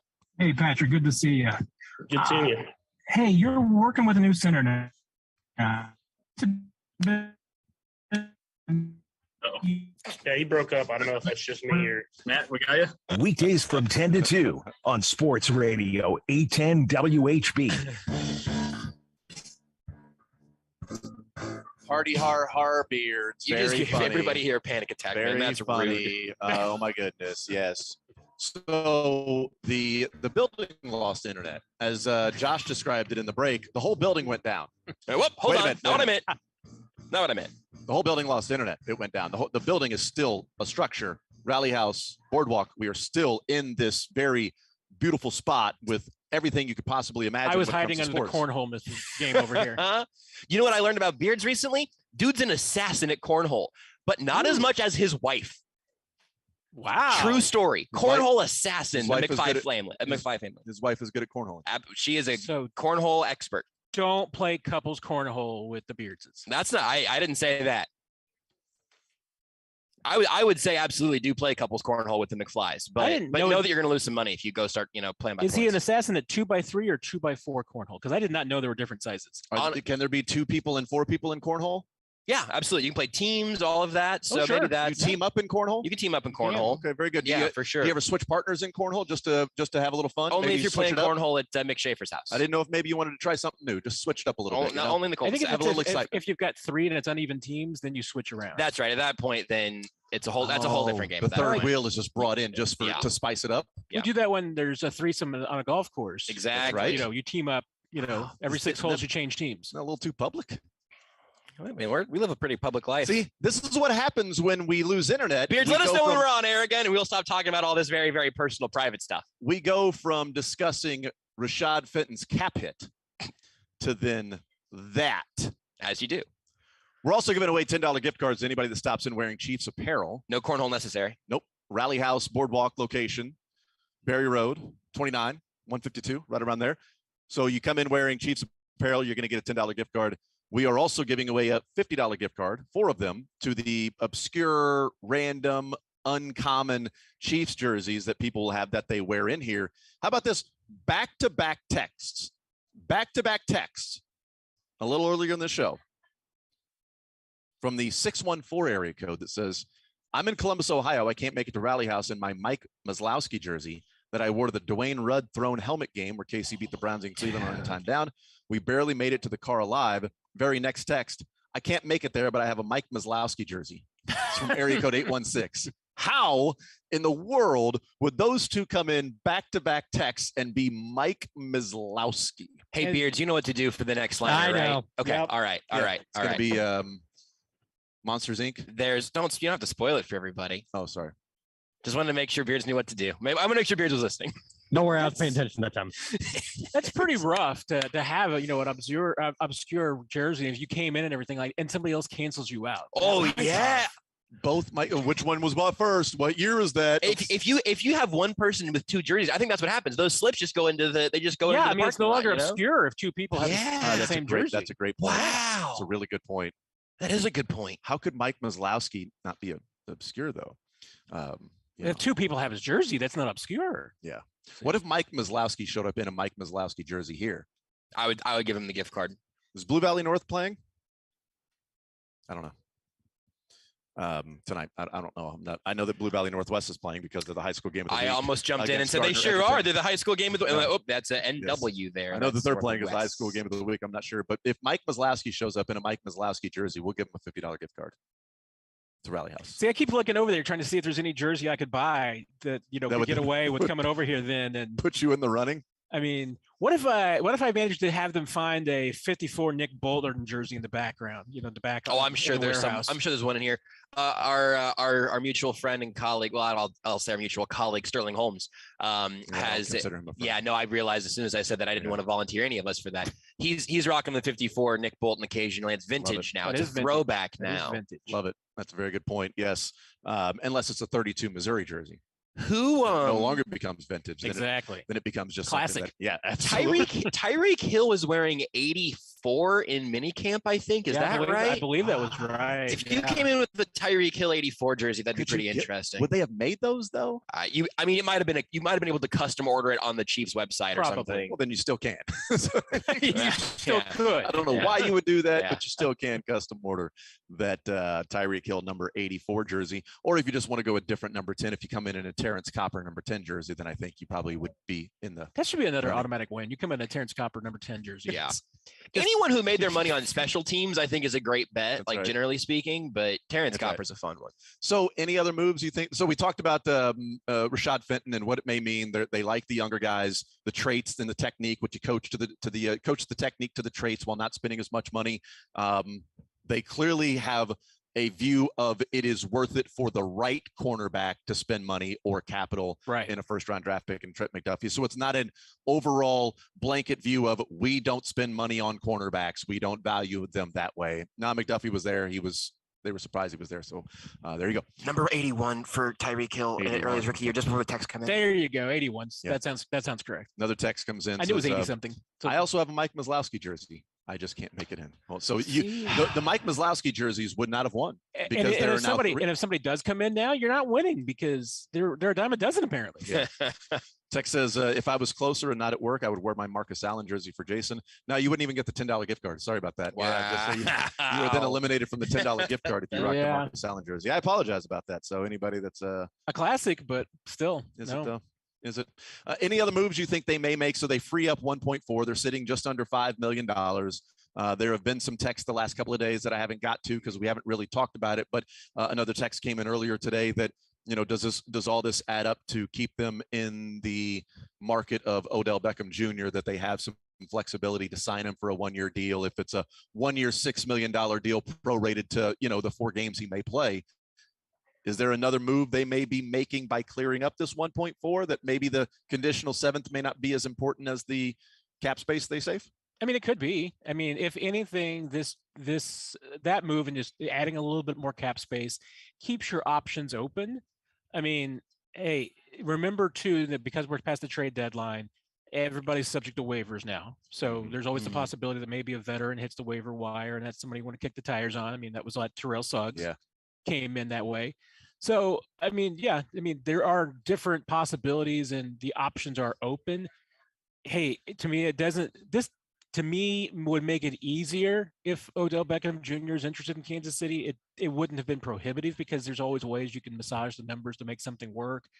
I mean, you'd have to kick some of the value of the contract down the curb and take the cap hit later, but like a voided year or two. Yeah, exactly. So, I mean, you can get things done. I don't think this makes it any more or less of a possibility. I mean, I think it's unchanged, but it does give you some flexibility. It makes it easier. Hey, if you get some injuries, you're covered. As far as a cap space standpoint. So, you had a corner that probably wasn't going to get to play much because you got a lot of young guys, and now you managed to pick up a draft pick and some cap space. Yeah, and you can roll that over anyway. Yes. So, I mean, even if you don't spend it on anything, you roll it over next year, you got $1.4 million next year extra in your cap. Exactly. That you can go out and sign somebody else for what you would have been paying the Rashad Fenton. So. Precisely. Yes. Was there a deadline move they should have made and didn't, or do you think other than the Tony deal, standing pat was the play? Also, if you have anything on Ronald Jones, I've got my take, but I want to know what yours is. Yeah, I mean, as far as the other trades made around the league, I mean, the only things that I would have looked at were edge rushers, and I don't think that any of the deals that got done for edge rushers were ones that I would have done. Even the 4th rounder for Quinn. No, I wouldn't. I mean, if for no other reason than, the same reason that we talked about during the offseason. I mean, which Robert Quinn are you going to get? Are you going to get the one that had 18 sacks last year? Or are you going to get the one that's probably going to have 0 because that's going to average out? I mean, we've seen what you're getting. So no, would I give up 4th for, just 10 more games of what he's given you so far? No. I mean, if it turns out to be pretty good, then we'd have to change our opinion. Possibly. Like if he goes to Philadelphia and he played 12 snaps last night, something like that, and had a couple pressures. For a 4th round pick, I would rather have 4 years of whoever you draft in the 4th round at a defensive end than 10 games of Robert Quinn. Absolutely. But then sometimes that's Josh Kando, and you have a defensive end issue, and the guy doesn't get on the field. I agree with you at a systemic level. Sometimes it's L'Jarius Sneed or Josh Williams. Right, absolutely. And honestly, who has more sacks this year? between L'Jarius Sneed, I think leads that whole group in sacks of all the guys we just mentioned there. Quinn, Kando, and Josh Williams. Yeah, he legitimately might. I don't know what Quinn ended up with, but that's right. Kadarius Toney Usage, what do you expect? Actually, you know what? Do you expect him to play this weekend? And I want to play this clip before you answer that. Here is Dave Tobe. That's the one to listen to. Yeah. Here's Dave Tobe, and he talked about Sky Moore, and they're not giving up on him, and different guys that could or could not be. Sorry, I'm sorry, we got to call a show timeout. I've never seen Matt this excited about anything in his life. Yeah, I was trying to figure out who the 77 was. I wondered if there was an Andrew Wiley jersey. Baldinger, right? I was like, there's nobody. No, I mean, I've seen plenty of Andrew Wiley jerseys, so I know they're out there. So I was having some things. I knew it was not Wiley, but I was looking through it. I was like, I would never have landed on that. Well done. And that being, I can't even remember the guy's first name. Okay. What is I don't want to give it away until. Well, I think we got to just say Duckworth, right? Yeah. Say, there you go. Okay, I was like, it is like, I don't know who the heck the guy is. That makes a lot more sense. Okay. Yeah. It's great, man. An O-line number jersey and a great last name. That's the way to do a custom jersey. You look, man. No, exactly. You've got to know your numbers, and that's where the O-line numbers really come in. So you've got clutch. You've got 77. I think of Baldinger. Sure. Willie Rofe comes to mind. Yeah. Andrew Wiley right now, obviously. Did Rofe wear 70s? He didn't wear 77 the whole time, did he? Thought he was. This might be that Mandela effect again. No, I'm pretty sure he was 77. Okay, he sure may have been. I misremember. And then looking through some of the others, we mentioned Andrew Wiley. If I didn't, Pella McDaniels. Yeah, Pella. The Rofe was 77. The few games with Mike Catapano. So there you go. There's your number 77 jersey. I would like to see more members of the 2000s offensive line. I think that would be nice. But this fine gentleman has met my criteria, which is my feeling about jerseys is a hardcore rule here, which is that you need to wear a jersey that fits your body type. Have to, sure. I cannot wear a quarterback jersey. I'm not buying a Devin Booker number 1. It doesn't work for me. That's the reason why my only jersey I own is a 99 Ziggy Hood jersey. So I need a 98 then? Like a 90, you 97, remember, 98 no, jersey. you could wear a lot of different things. You can get away with receiver, linebacker, you almost defensive need back. to have at least either a single digit or just a 1 and something else like a quarterback number. You couldn't go double digit wide. Okay. But what my media game jersey number was for the current media game? Put that 99 on my back. Fills out some of that space. Looks good. Jay Crowder energy. You probably need more like a 45. I was 42 at high school. Okay. 42 and 52 in alternating years there. You got kind of a fullback vibe going with you. That's what I did. We're going to play the Dave Tobe clip in a second. Oh, yeah. That's what we really need to get to. But this is total aside because we're talking jerseys and you're talking about the 99. You said fill the space and it reminded me. Got to fill the space. There is a team, and I think it was FIU a few weeks ago was playing, and I flipped it over. It was a Thursday night or Friday night, something like that. And I flipped it over just to see what the score was. I didn't have money on it or anything. And I was like, these jerseys. What's the point then? Yeah, I was like, these jerseys are weird. What's the deal with the back of their jerseys? It was odd. I didn't know what it was. And then I realized what they did is they put the nameplate from left to right was the same size no matter how long the name was. So if somebody's last name was Betancourt, it took up the same space as the guy whose last name is Mims. I love it. Mims was huge on the back. And then like a hyphenated guy was like small that you needed binoculars to make it out. It was just, what? This is the space of the nameplate, and it's going to go from the first letter to the last letter, no matter how many are in your name. That's amazing. And it was so off-putting. I couldn't get over it. I'm looking at the jersey. I'm like, it bothered me so much.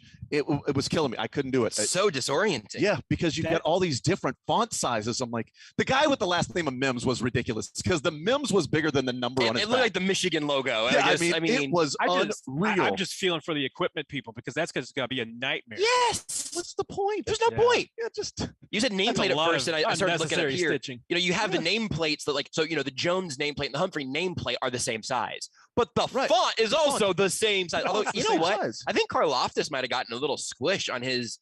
I thought sometimes this before in real time. Yeah, you have to you play with the kerning a little bit. I think there's the kerning for sure. Yeah, great word. I don't know what kerning is. That where the curve sort of takes place? No, so the kerning spacing. So the kerning is space between. I believe I took a font class in college, a typography class, and a font class, maybe both. Kerning is the space between individual letters, and then the Tracking, I think, is the space between each letter as a whole. I can show you in Photoshop or Illustrator sometime how to do it. I know the hotkeys and everything for all that. Looking forward to it. Speaking of tracking, punt returns. There we go. Sky Moore, as segue. Dave Tobe said, they are not giving up on him, but they're going to look at some other guys. Kadarius Toney was talked about, and then it was, is he going to return punts this weekend? Here is Dave Tobe, about 12 seconds long, asking about Kadarius Toney returning punts. Maybe. I mean, we got to wait and see. It's coach wants to get a look at him all week and then make a decision at game time. That's literally how it's going to go. But I like what I see so far. It looks good. Maybe coach wants to see him all week and then make a decision at game time. That's literally how it's going to go. You think he means make a decision at game time of who the punt returner is, or make a decision at game time as to whether or not Kadarius Toney is active? That Yes. part.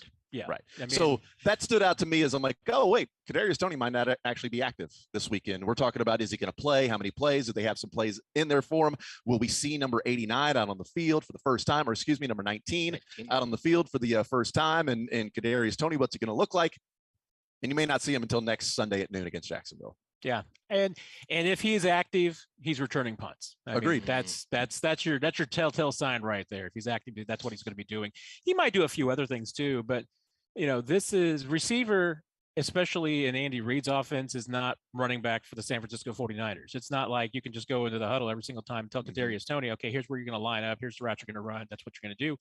There's more to it than that, especially in Andy Reid's offense, where the receivers, they want them and expect them, and Patrick Mahomes expects them to be able to look at the coverages and what they're facing and be able to make adjustments based off of that, and knowing that they've got options. I mean, Andy Reid's playbook's 400 pages long. You're not going to give Kadarius Toney a 400-page playbook. They didn't give – well, I mean, you give Sky Moore the 400-page playbook, but you also say, hey, here's the 100 pages you worry about this season. This is what you're going to do. And I wonder if there are some plays that the Giants use, even though it's the Bills playbook, as Andy Reid said, that there are some plays that Mike Kafka put into the playbook that it's like, well, I know that exact play right there. Cool. Then that's a play that we know that Kadarius Toney can run because he knows it. He ran it with the Giants and, Mike Kafka and Brian Dable. And that's what you're hoping, Might is be a that couple. There's at least some terminology crossover. Yeah. So in this 1 year, half a year with them, that he's gotten some exposure to that, and it's going to help a little bit. But doesn't practice a lot with him. No, that part just kind of hit me. I don't know how much they're working on. Training camp, maybe. Well, at least he would know what to do by the terminology and the play call. Like, all right, I know I'm supposed to run this. I also wonder too. Like, I know Travis Kelce said the difference in the offense with Andy Reid is it's not just a line on a paper, but there's some wiggle room. There's some wiggle room. There's some ad-libbing and some free flowing that can take place. I do wonder how much of the free flowing takes place with the other guys, and with Travis Kelce can do that, but Sky Moore, this is the route you're supposed to run. And even at the beginning, Juju, this is the route you're running. And as they get used to it over time, then that sort of free flowing, it becomes less of a line on a piece of paper. It gets a little blurred as you get to certain parts of the route, that you can do some of those things that Kelce has been doing for a while in the offense, and certainly with Patrick Mahomes. But the new guys are just like, let's start with the basic. Here's the route to run. Go run it. And that's the crazy part when we're talking of, and we're talking generically, because I can't remember who it was a few years ago who said like Andy Reid's playbook's like 405 pages long, and it was probably just an exaggeration, but we'll go with it that it's 405. If you're a wide receiver, if you're a running back, you'd basically be learning 405-ish plays. Not really, because they're not all run plays. But for a receiver, you can basically, you might be able to increase that by 6, because for a receiver, you've got to learn all 3 positions. So, now it's not 400 plays, you're learning 1,200 plays. And then not only that, but each one of those routes that you might be in, each position that you might be running in is going to have variations on route. So honestly, I mean, you might say that you've got 3 variations for each position, and then you're not going to have all 9 routes, but maybe you do. I mean, maybe there's 6 different options for each route. I mean, you may be talking about learning 6,000 variations on the same play. And, hey, the terminology tells you what it is. So it's not like you have to have them all memorized. I mean, smoke right 47, whatever it is that they call the play. You're going to say, okay, well, that's me. So I do this and I'm running here. He's going to have to know his colors, though. You got to, yellow, white. Yeah, you got to know. Yeah, although that doesn't mean anything, as it turns out. But those are yellow. What's yellow? Just to go stand over there, Kadarius. Just move. There you go. Exactly. Just a few. Move it 3 yards further out. But hey, the majority of his touches in his career, it's a turnover chain. Oh, that chain. That huge. This last segment, I'm going to make Matt wear it. And a turnover chain. Rally House. That's fantastic. I might wear that the rest of the show. This is $10, dude. Are you kidding me? That's that's great. Big commercial. That's no longer going to be sold here because that's going to be around my neck. But real quick, wrap it up. The vast majority of Tony's touches in his career have been behind the line of scrimmage or just beyond the line of scrimmage. Yeah. So you're talking about jet sweeps. You're talking about lining up in the backfield. You're talking about screens. You're talking about short slants. That's what he's going to do. You're going to sprinkle him in. He can take up a little bit of what McCole Hardman has done. If McCole Hardman's heel is continuing to bother him, he can take a little bit off of his plate. That's what he's going to do. But to me, you've got 2 to 3 years of control over Kadarius Toney. Mm-hmm. That's one part of this. That's the bigger part of the trade. This year, you're going to sprinkle him in, and he's going to return punts and maybe kicks at times. That's it. All right, we'll take a timeout. We'll come back and we'll get Matt's thoughts on the Titans hanging out at Rally House Boardwalk, our location, giving away $10 gift cards to those that show up in Chiefs apparel. We've got some of those still left while supplies last. We got $10 gift cards show up in Chiefs apparel and giving away $50 gift cards to the obscure, uncommon Chiefs jerseys that you wear in here. Show up and you are entered in to get one of those 4 $50 gift cards that we will vote on later on in the show. We'll take a timeout. We'll come back. We'll look at the Titans next.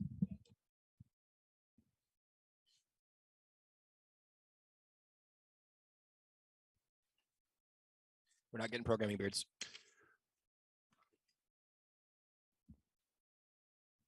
Network error. Again. I wonder how long that was.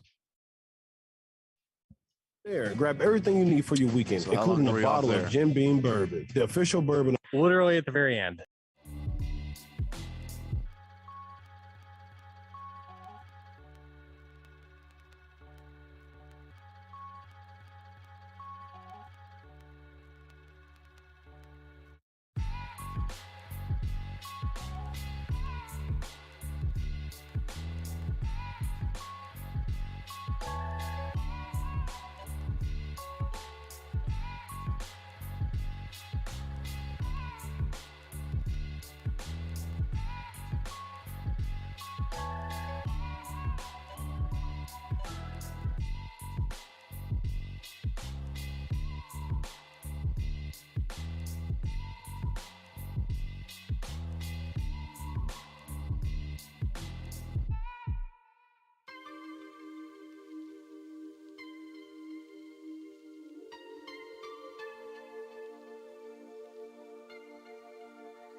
Sitting or standing? I'll sit next to him, please. The Zone with Jason Anderson. 1999, Mike Maslowski, who I believe Linebacker. came to the aforementioned high school that I played football at. Yes. One day, randomly, I don't know. Went on to star in Monsters, Inc.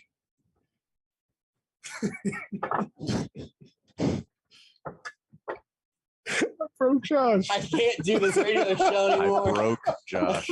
I simply can't. These are hostile work conditions. I can't be forced to work like this. I can't be forced to work like this. I am just sitting back in my chair, staring at the sky, hoping that God's hand comes through the ceiling and takes me home. Weekdays from 10 to 2 on Sports Radio 810 WHB. All right, hanging out at Rally House up North Boardwalk Shops, our location, giving away $10 gift cards, giving away $50 gift cards to those with an uncommon or obscure jersey. We've got a leader in the clubhouse for obscure jersey. Oh, it is a number 40 Peyton Hillis jersey. I fist pumped when I realized that's what it was. Authentic, by the way. Oh, sewn in. The fly knit neck thing that they did for a little while too. The real deal. Absolutely beautiful. All right, let's get Matt's thoughts on the Titans, but also real quick, my brother just sent me this, and I did not see this, but it was prediction. There was a tweet about what Jeffrey Simmons said about them dominating the Chiefs offensive line that was retweeted by Chris Jones. Ooh, so fun. Chiefs players are aware of Jeffrey Simmons saying they're going to dominate the Chiefs offensive line. What do you think happens on Sunday night, Matt? I'm going to start over. The Tennessee 3, 2, you and Jeffrey 1, Simmons both. Go. Tennessee Titans have been an enigma this year because they haven't really been particularly good at anything. I mean, the defense has been improving, but they still have weaknesses, especially against the pass. So you got to think that the Chiefs offense is going to be able to move the football against these guys. They haven't given up a lot of points other than that 41-7 blowout against the Bills, but they also haven't really been tested. So this 5-2 record, the big point spread in this game makes sense to me. I wouldn't bet it, because 10.5 points is too much for me in the NFL. But I think the Chiefs should win this game. I think they should move the ball effectively. The Tennessee Titans offense, when it's at its best, is two-dimensional, and right now it's one-dimensional. I'm going with the Chiefs 31-17. All right. 31-17. Got you down. 31-17. I don't know that it's going to be that close. I mean, I haven't bet it either. It could be a 3-score game. Like if it's something like 32-14 with 2 minutes to go and the Titans have the ball and they go down and score a touchdown and they lose by 11. It's like, it's 12.5, but that thing wasn't close. Or it's 32-7 in the fourth quarter. The Titans get a couple late scores, Chad Henne's in there, whatever it might be. Tannehill or Willis is the big difference. Which one of them plays? I mean, if Malik Willis plays, Chiefs are probably winning this game by 20. If Tannehill plays, they'll win it by 17. I'm going with 14. Okay. Tannehill to Willis makes a 6-point difference. Who pulls off the sunglasses and chain look better? I'm prepared for the truth. 10. Jason, or honestly, I think Jason. The track jacket really helps. The track jacket helps. Yeah, it really does. Appreciate it. Matt, you've always helped. You guys are the best. You're the man. Wiki. Kendall Gammon next. The high school football playoffs are underway, and the huge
The Zone with Jason Anderson. The Zone with Jason Anderson. I am incapable of not being annoying. I've tried it. That's true. Weekdays from 10 to 2 on Sports Radio 810 WHB.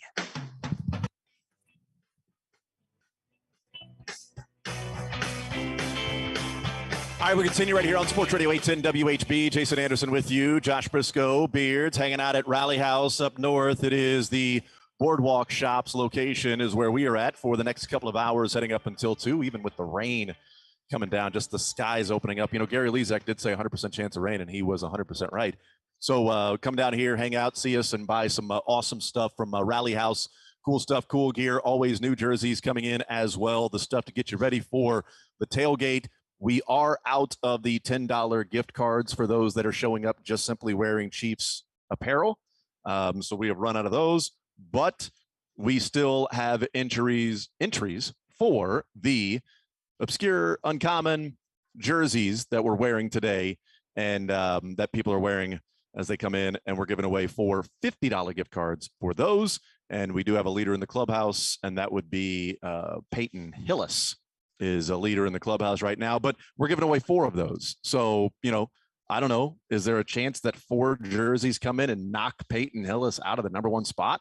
Ooh, I don't know, because there are some other ones that are pretty good as well. I'm seeing this as sort of a make good program because if you bought a Peyton Hillis jersey and then watched him have 85 career carries with the Chiefs, I feel like it's time for you to get a little extra perk to buy some fresh gear. Not to replace the Peyton Hillis. I would be wearing a Peyton Hillis jersey today if I could. I didn't get one at the time and I regret it now. But as a reward for being that far ahead of the curve.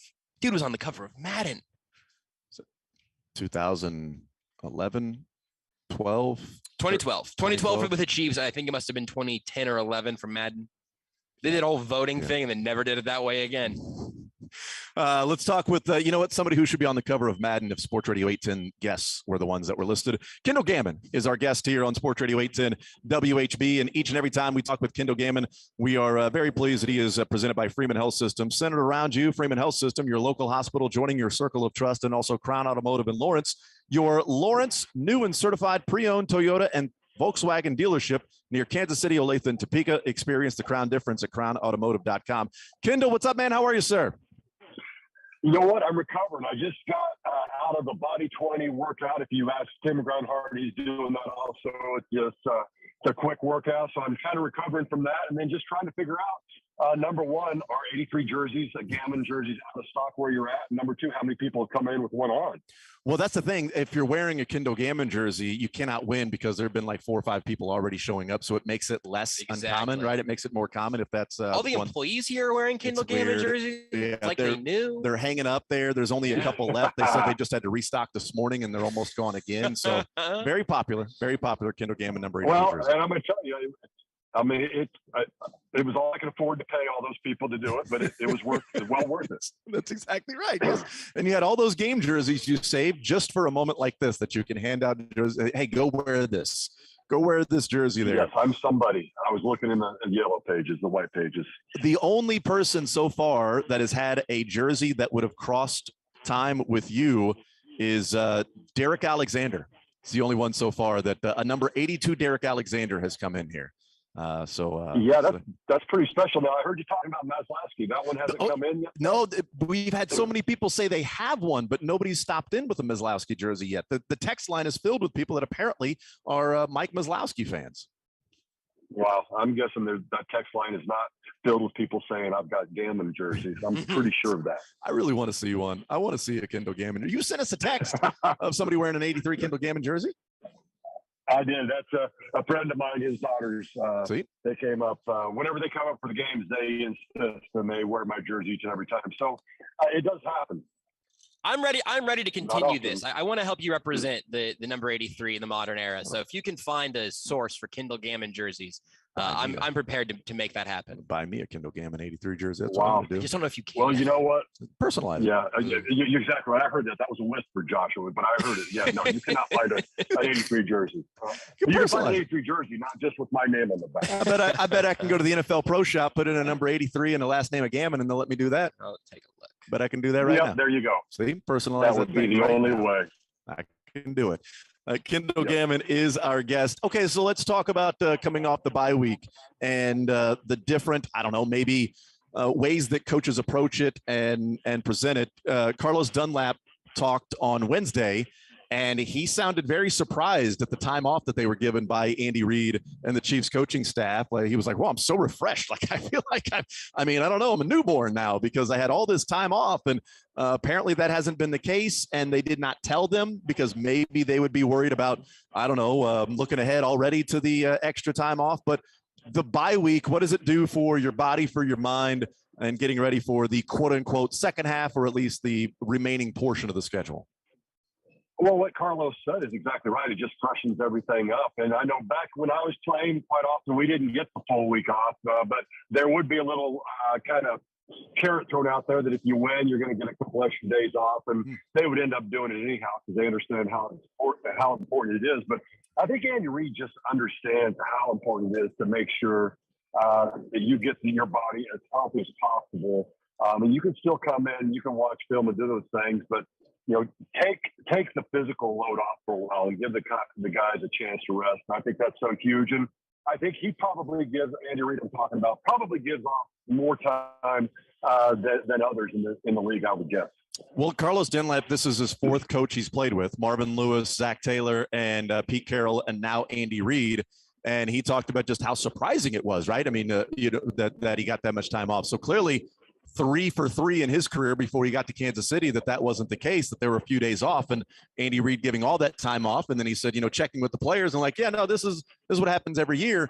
Does that weigh in or play in at all to Andy Reid's 20-3 record after the bye? That is much discussed and talked about and tabulated, that, he's 20-3 in his career coming off a bye. Is that part of it, that players get that extra time off, extra rest where other coaches don't? And if that is part of it, why do other coaches not take the tact of saying, you know what, we're going to give you the entire week off to rest your body? Well, Jason, I don't see how it couldn't be a part of it, because if you've got fresher players, that just to me makes sense that you're going to have a better chance.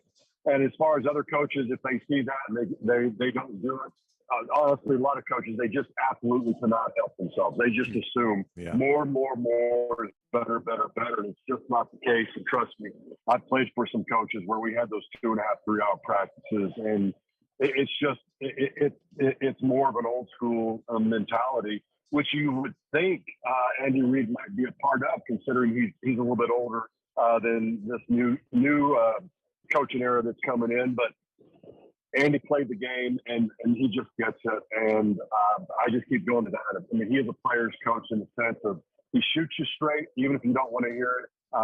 And he's going to hold you accountable. And he gets it. He's been an offensive lineman before, and he understands that the body needs to be rested. One of the things that stood out as well in that press conference, and I think it relates a lot to the Chiefs and the players they have that are, playing a lot of minutes and a lot of snaps, especially now that Rashad Fenton has been traded in the secondary with a lot of rookies, first-year players. And Carlos talked about important it was and how much better he feels, because, you need that rest, because you don't want to, at the end of the season feel run down and feel like you just don't have any energy left and you're getting ready for the playoffs. You're fighting for a spot and you kind of hit a wall. And he said, especially as a rookie, like you hit that rookie wall. Yeah. And that stood out to me because we're talking about a number of guys that the Chiefs are relying on that are rookies that, George Karlaftis has played a lot of snaps. Jalen Watson's played a lot of snaps. You've seen Joshua Williams out there. Trent McDuffie, you wouldn't think would hit a rookie wall because he hasn't played except for a half of football. So maybe that's a blessing in disguise. But, the rookie wall is real. So should there be a concern maybe with the Chiefs in the, week 15, 16, 17, 18 with some of these rookies as this season starts to really become a grind and they're playing way more football than their body and their mind has ever played and been used to? Well, I'm going to jump right back on the fence and say yes and no, in the sense that, back when I was playing and those days, I mean, there weren't as many rules, so you could practice a lot harder then. These days in the NFLPA and what's been collectively bargained, I think you only get 14 padded practices during the season. So that's not even one during the week. So towards the end of the year, they started to lighten things up a little bit. But you do have to be aware of it, Jason. I remember, my senior year at Pittsburgh State, we won the national championship. So we were 10-1 or 9-1-1, and then we played 3 more games in the playoffs, so 14 there. And I remember my rookie year with the Steelers. We're getting to game 11 and 12, and of course we had 4 preseason games and a 5-week training camp. And I was just like, "What the heck is this? It is real.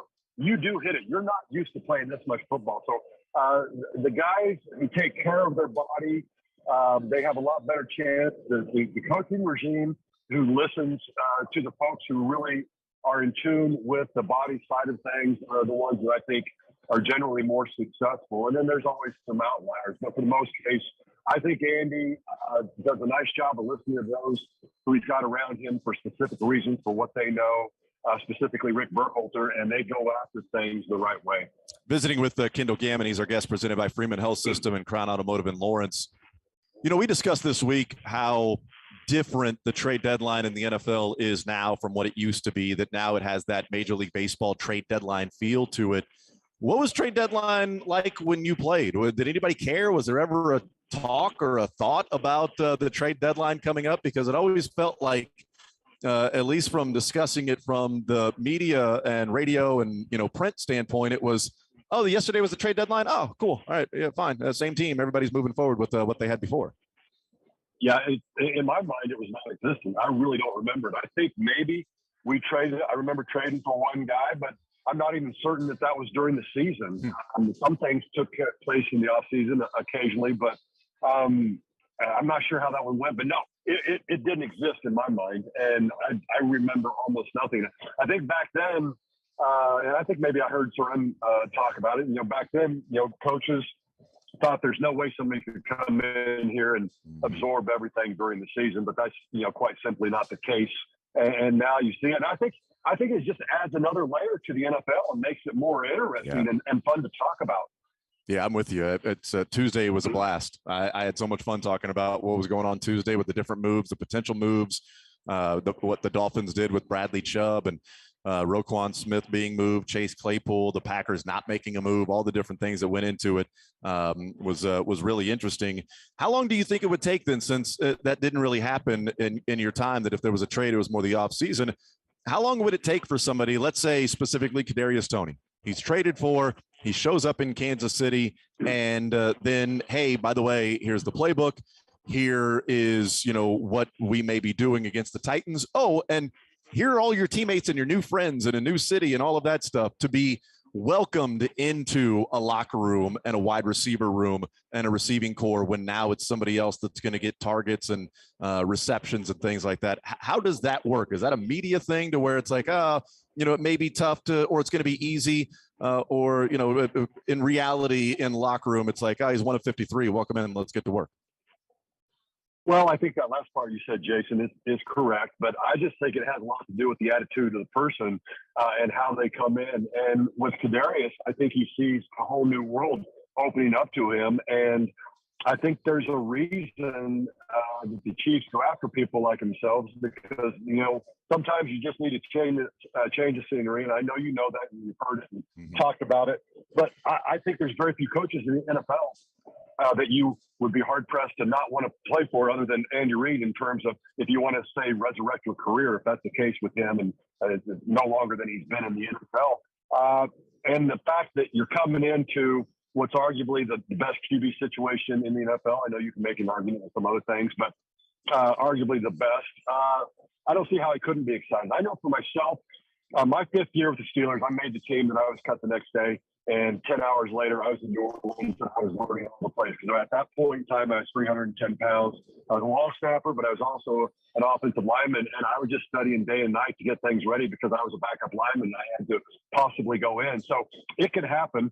I'm sure they're probably just going to go with some, I'll say dumbed down packages, just some things for him. And I heard you all talking earlier before we came on about, a lot of his rushes and ball touches are just over the line of scrimmage or behind the line of scrimmage. And he's almost like a running back when he gets the ball in his hands. I think maybe you guys had an excerpt from Jim Miller, but I talked with him this week, and he talked about Kadarius Toney and all the things he can do. And he thought it was just a great move for the Chiefs. Yeah, it's I'm excited to see what he can do and what he can be. And how soon we may see him out there on the field. It may or may not be on Sunday night against the Titans, which I want to talk to you about here in just a little bit. Culture is something that's discussed a lot, and Kadarius Toney, change of scenery, whatever it may have happened, in New York. Adam Kaplan, who lives in New York and is around that, is on the Border Patrol every week and an NFL insider, and he said the previous regime was sort of taking it easier on Kadarius Toney, and he never responded, as in like, okay, let's treat him with kid gloves, and he didn't really respond and get out there, whatever it might have been. This regime was a little tougher on him, was maybe some tough love will work, and he didn't respond. And so, it's a matter of how do you reach the guy? As Adam Kaplan said, the guy's got some talent, but can you reach him? Can you get him in there? Because if you can, boy, he can be a real difference maker. Culture is something that's talked about a lot, Kendall, and I do think it matters. I think back to, I think it was the offseason from your last year in 2006 to then 2007, Herm Edwards. Randy Moss was traded from the Raiders to the Patriots for like a 4th rounder. And people around the league were like, wow. And I remember the conversation around here was, hey, why didn't you, Chiefs, Herm Edwards, why didn't you trade for Randy Moss, who was a 4th rounder? And it was off the record at the time, and now on the record because he's talked about it. But at that time, he said, we didn't have the guys in the locker room to bring in Randy Moss. We didn't have the culture to bring in Randy Moss. The guys would adapt more to who Randy Moss is instead of Randy Moss becoming a part of the culture of the guys who were already established. He goes to New England and they put up crazy, stupid numbers, him and Tom Brady. He goes and attaches to that culture.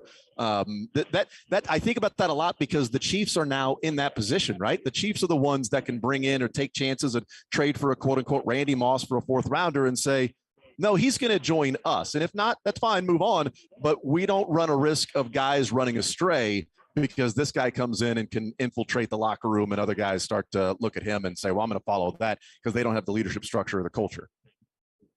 It's interesting that you asked that question, especially with who we're playing, the Tennessee Titans, coached by Mike Vrabel. Because if you may or may not know, I wrote a couple books. My second one, where I interviewed a lot of players, and one of them was Mike Vrabel. And I asked him in the book about Randy Moss when he came in and did they have to go after him or whatever. He said, no. He goes, we didn't. He goes, he came in, he knew how we did things. We literally didn't say a word to him. He just sat right in there. He fit right in. He didn't do anything. He was a model teammate. He did everything that was asked of him. And it was hard for us to believe that he'd ever caused any problems because he did nothing but the right thing while he was there. And that was the culture in our locker room and how it went. So it's interesting. What you say is exactly right. Yeah, he had a total with Oakland, 100 receptions for 1,500 yards and 11 touchdowns in the 2 years total. His first year with New England, he had 98 receptions, 1,500 yards, and 23 receptions or 23 touchdowns. That's not too bad. He had as many yards, 4 fewer receptions, and 12 more touchdowns in 1 year with New England than he had the 2 years with Oakland. Not that he was some schlub. He had 1,000 yards and 8 touchdowns one of his years in Oakland, but it just wasn't working out. They weren't getting along, and they traded him for a 4th rounder, and Patriots go undefeated, and they play for a Super Bowl, and that works out. But it's interesting to hear Mike Vrabel's thoughts from that no, didn't have to do anything. I'm expecting that's to be the same case with the Chiefs, right? That Kadarius Toney doesn't really have to be talked to or taken under somebody's wing or something like that.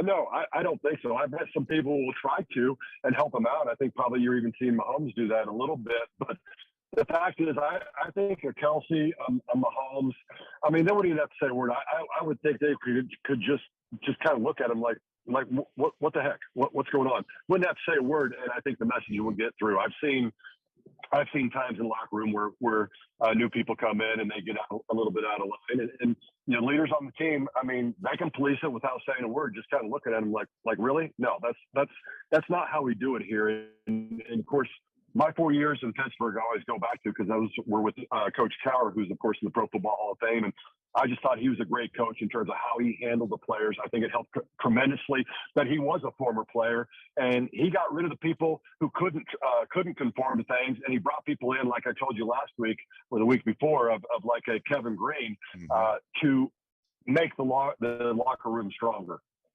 Visiting with Kendall Gammon. He's presented by Freeman Health System and Crown Automotive in Lawrence. What do you think about the matchup this weekend against the Titans? You mentioned Mike Vrabel, well-coached team, tough physical, which is, makes sense with Mike Vrabel as the head coach. But what do you think about this Tennessee team, the matchup with the Chiefs and Titans? It's everything that we know, which is we know they're going to run the ball. They know that everybody knows they're going to run the ball. And can you stop it? And teams haven't been able to. And they're not putting up a ton of points on the board. And obviously that has a lot to do also with the passing game being non-existent. I think last week with the backup QB, it was 6 for 10 or something. But anytime you have a running back touching the ball 32, 33 times, going over 200, that's an issue. You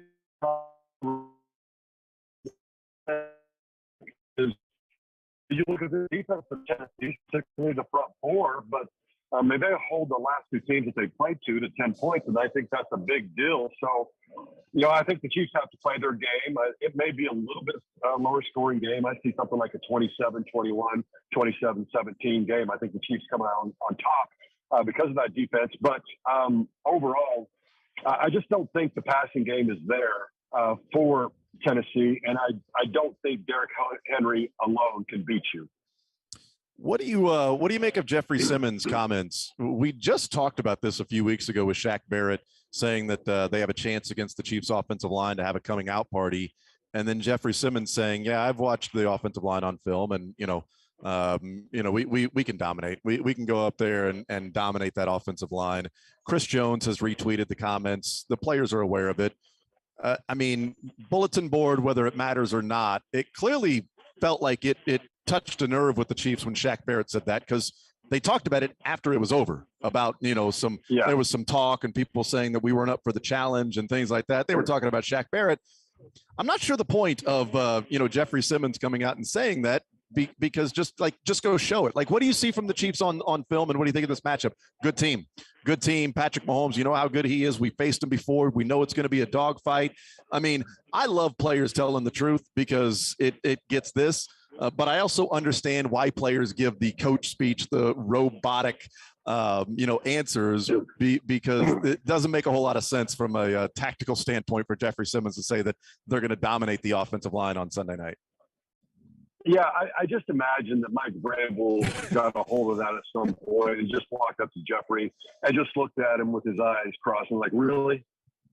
Really? That's where you're going with that one? That's either a guy who's just not very bright, in my opinion, or is trying to convince himself of something. But either way, I just don't think you do it. Why throw meat to the lions? Do you ever hear any coaches for the Chiefs or the players themselves do anything but praise the other team? Mm-hmm. I don't think you do, or at least I don't. And I don't think that's done by accident. It just doesn't make sense to me. And you're absolutely right, Jason. Case in point, the fact that it was tweeted by Chris Jones. They know, they hear that, and that does motivate you. It's plain and simple. It is a motivating factor. Yeah, there's pride on the line. All right, you're going to come into our house on Sunday Night Football, and you're going to dominate us? Okay. Oh, all right, Jeffrey. Exactly. We'll see what happens with that. Kendall Gammon, our guest. So 27-21, 27-17, somewhere around there. You've got the Chiefs winning on Sunday night. Kendall Gammon, presented by Freeman Health System and Crown Automotive in Lawrence. Kendall, thank you for the time, sir. Really appreciate it. Get some rest from the workout and enjoy the football. And if any 83 stop by, we'll take some pictures and send them your way. So that is awesome. Take care, guys. See you next week. Absolutely. There's Kendall Gammon joining us as we get set for the Chiefs and Titans. We're hanging out at Rally House up north, Boardwalk Shops, our location right off Berry Road, I-29, 152, the location here. We were giving away $10 gift cards to Rally House. We have run out of those, so apologize for that. Those were as supplies lasted, and took a couple of hours, though, because we had a lot of people show up. We had a lot of them. But we are still giving away for $50 gift cards to those that are showing up in Chiefs jerseys that we find to be obscure or just awesome, throwback, whatever it might be. And we've got a number of jerseys that are already in the running for the 4 different $50 gift cards we'll give away. About an hour and a half from now is when we'll decide the 4 different winners for that. So stop in wearing that jersey and you'll be in the running for a $50 gift card to Rally House. That is Kendall Gammon, presented by Freeman Health System, centered around you. Freeman Health System, your local hospital, joining your circle of trust and Crown Automotive in Lawrence. They are your Lawrence new and certified pre-owned Toyota and Volkswagen dealership near Kansas City, Olathe, and Topeka. Experience the Crown difference at crownautomotive.com. We'll take a timeout. We'll come back. We continue rolling. More Zone next. Want to see more of the Zone? Watch the show live on the Sports Radio 810 WHB Facebook, Twitter, YouTube, and Twitch.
The Zone with Jason Anderson. I am incapable of not being annoying. I've tried it. That's true. Weekdays from 10 to 2 on Sports Radio 810 WHB.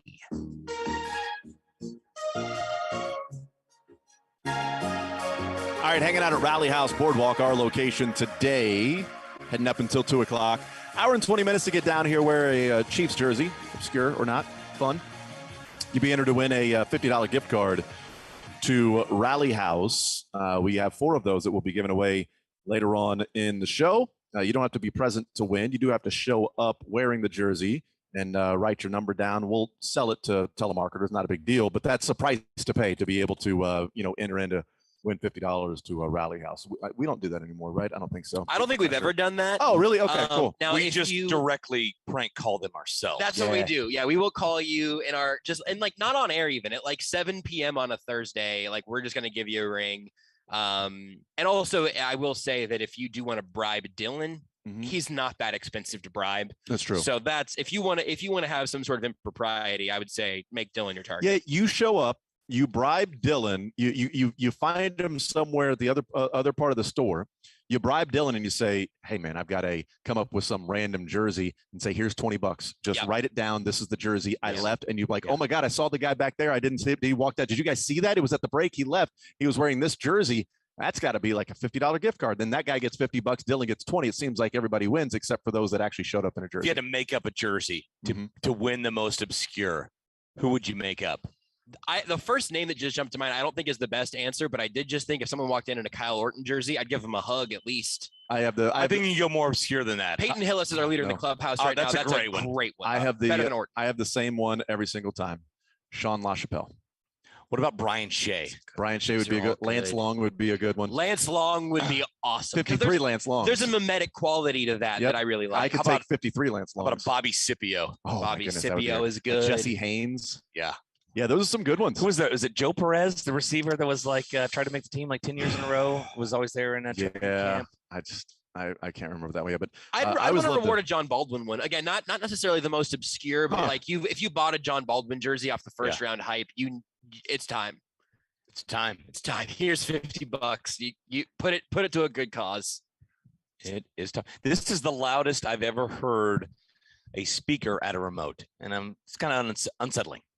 Text says, would I win if I walked in with a Lee Summit Jason Anderson jersey? No, because you'd have to have a Lee Summit North one. And two, that'd be really obscure, a school you didn't go to. And, yeah, that's exactly right. Yeah, with no names on the backs of the jerseys. Here's the thing. I was just planning for if they didn't build Lee Summit North, this is the number you would have worn if you were a Tiger at Lee Summit. But I wasn't. I was a Bronco. Take that. Yes, you were. And just show up in an 85 Broncos jersey. You show up in an 85 Lee Summit North jersey, I'll give you 2 of the That's our Broncos fan, Jason. That's what we call him. That's our Broncos fan. Always been that. You know what? I come by it honestly. Being a Broncos fan. Yeah. You know who's wearing number 85 for the Broncos right now? Alberto. Yep. Show up in an Alberto jersey. If it says Alberto on the back, number 85 Bronco. You show up in an Albert Oberwayne jersey. Nailed it. That was close. I think that was exactly. And there's all pause in there too. Yeah. He wants the pause to be pronounced Albert Owega, but Ja. Quattrero. That's TV guy who has to get the pronunciation. Wait, by the way, thanks, Royals. Talk to me about the Quattrero thing here, Mick. We talked about this on the press release, and then you sent out a screenshot also. The press release had you saying it Quattraro, right? Okay, we were trying to figure out the best. When you say it fast enough, I do think that he probably isn't going to get mad at anybody who says Quattraro. Quattraro is easier to say than Quattraro. Much more. There's a T-shirt here that I love that just says Midwest on it that I'm thinking about buying when we leave here. Okay. And if I put on that Midwest shirt, I'm going to say Quattraro for sure. I don't know if I have the tra in the middle of the name. We asked him yesterday. He said Quattraro. And then JJ said Quattra and then immediately corrected himself and said, sorry, Quattrero. Does anybody have Sam Ellinger's phone number? But the press release absolutely is a raw. It's RAH because I mean you look at the lyrics to Missouri. That's an RAH. Yeah. You know, it's RAH. That's raw, and they say qua TRAH raw, even though it's TRAY Ray Quattrero. He did say that he was very forgettable. Or rare, just Quattrero. Quattrero. No, that quad is rare. Oh, hey, we have a mayor queue. Let's have a manager queue. That's what I was thinking. And really, the branding there is pretty consistent. Coach Q. Man, if they didn't call themselves managers because they're so uppity, if they were just coaches. Well, he was a coach until now, and now he's a manager. He was a Coach Q. Now he's graduated to Manager Q. Okay, we also shorten manager. We call him Man Q, which now sounds like Man U. That's Man already Q-nited. a thing. Man Q-nited. Ooh, Man Q-nited is a good one. Wow, good for you. Royals free slogan for this year: Man Q-nited. Well, sounds like tough. The Man journey Q. to 70 wins. That's right. Let's ride. John Sherman asked what a wild card team looks like. We'll show you what one almost looks like. We'll show you one if they expand to 20 teams in the playoff. We'll show you a wild card team if a wild card team has 73 wins. So we'll show you exactly what one looks like. Royals baseball. Royals It's baseball. like the Chiefs was it wasn't Kenny Chesney or whoever it was when it was the 50-year anniversary and the slogan was from the 50, anything's possible. Like that slogan is essentially saying we suck, you never know. Yeah. I mean, we are terrible, but anything is possible from the 50. And most I don't likely remember who still the just gonna country be singer was. A That, handoff and 2-yard gain. Yeah. You want to know what a wild card team looks like? Well, the Twins come here 10 times.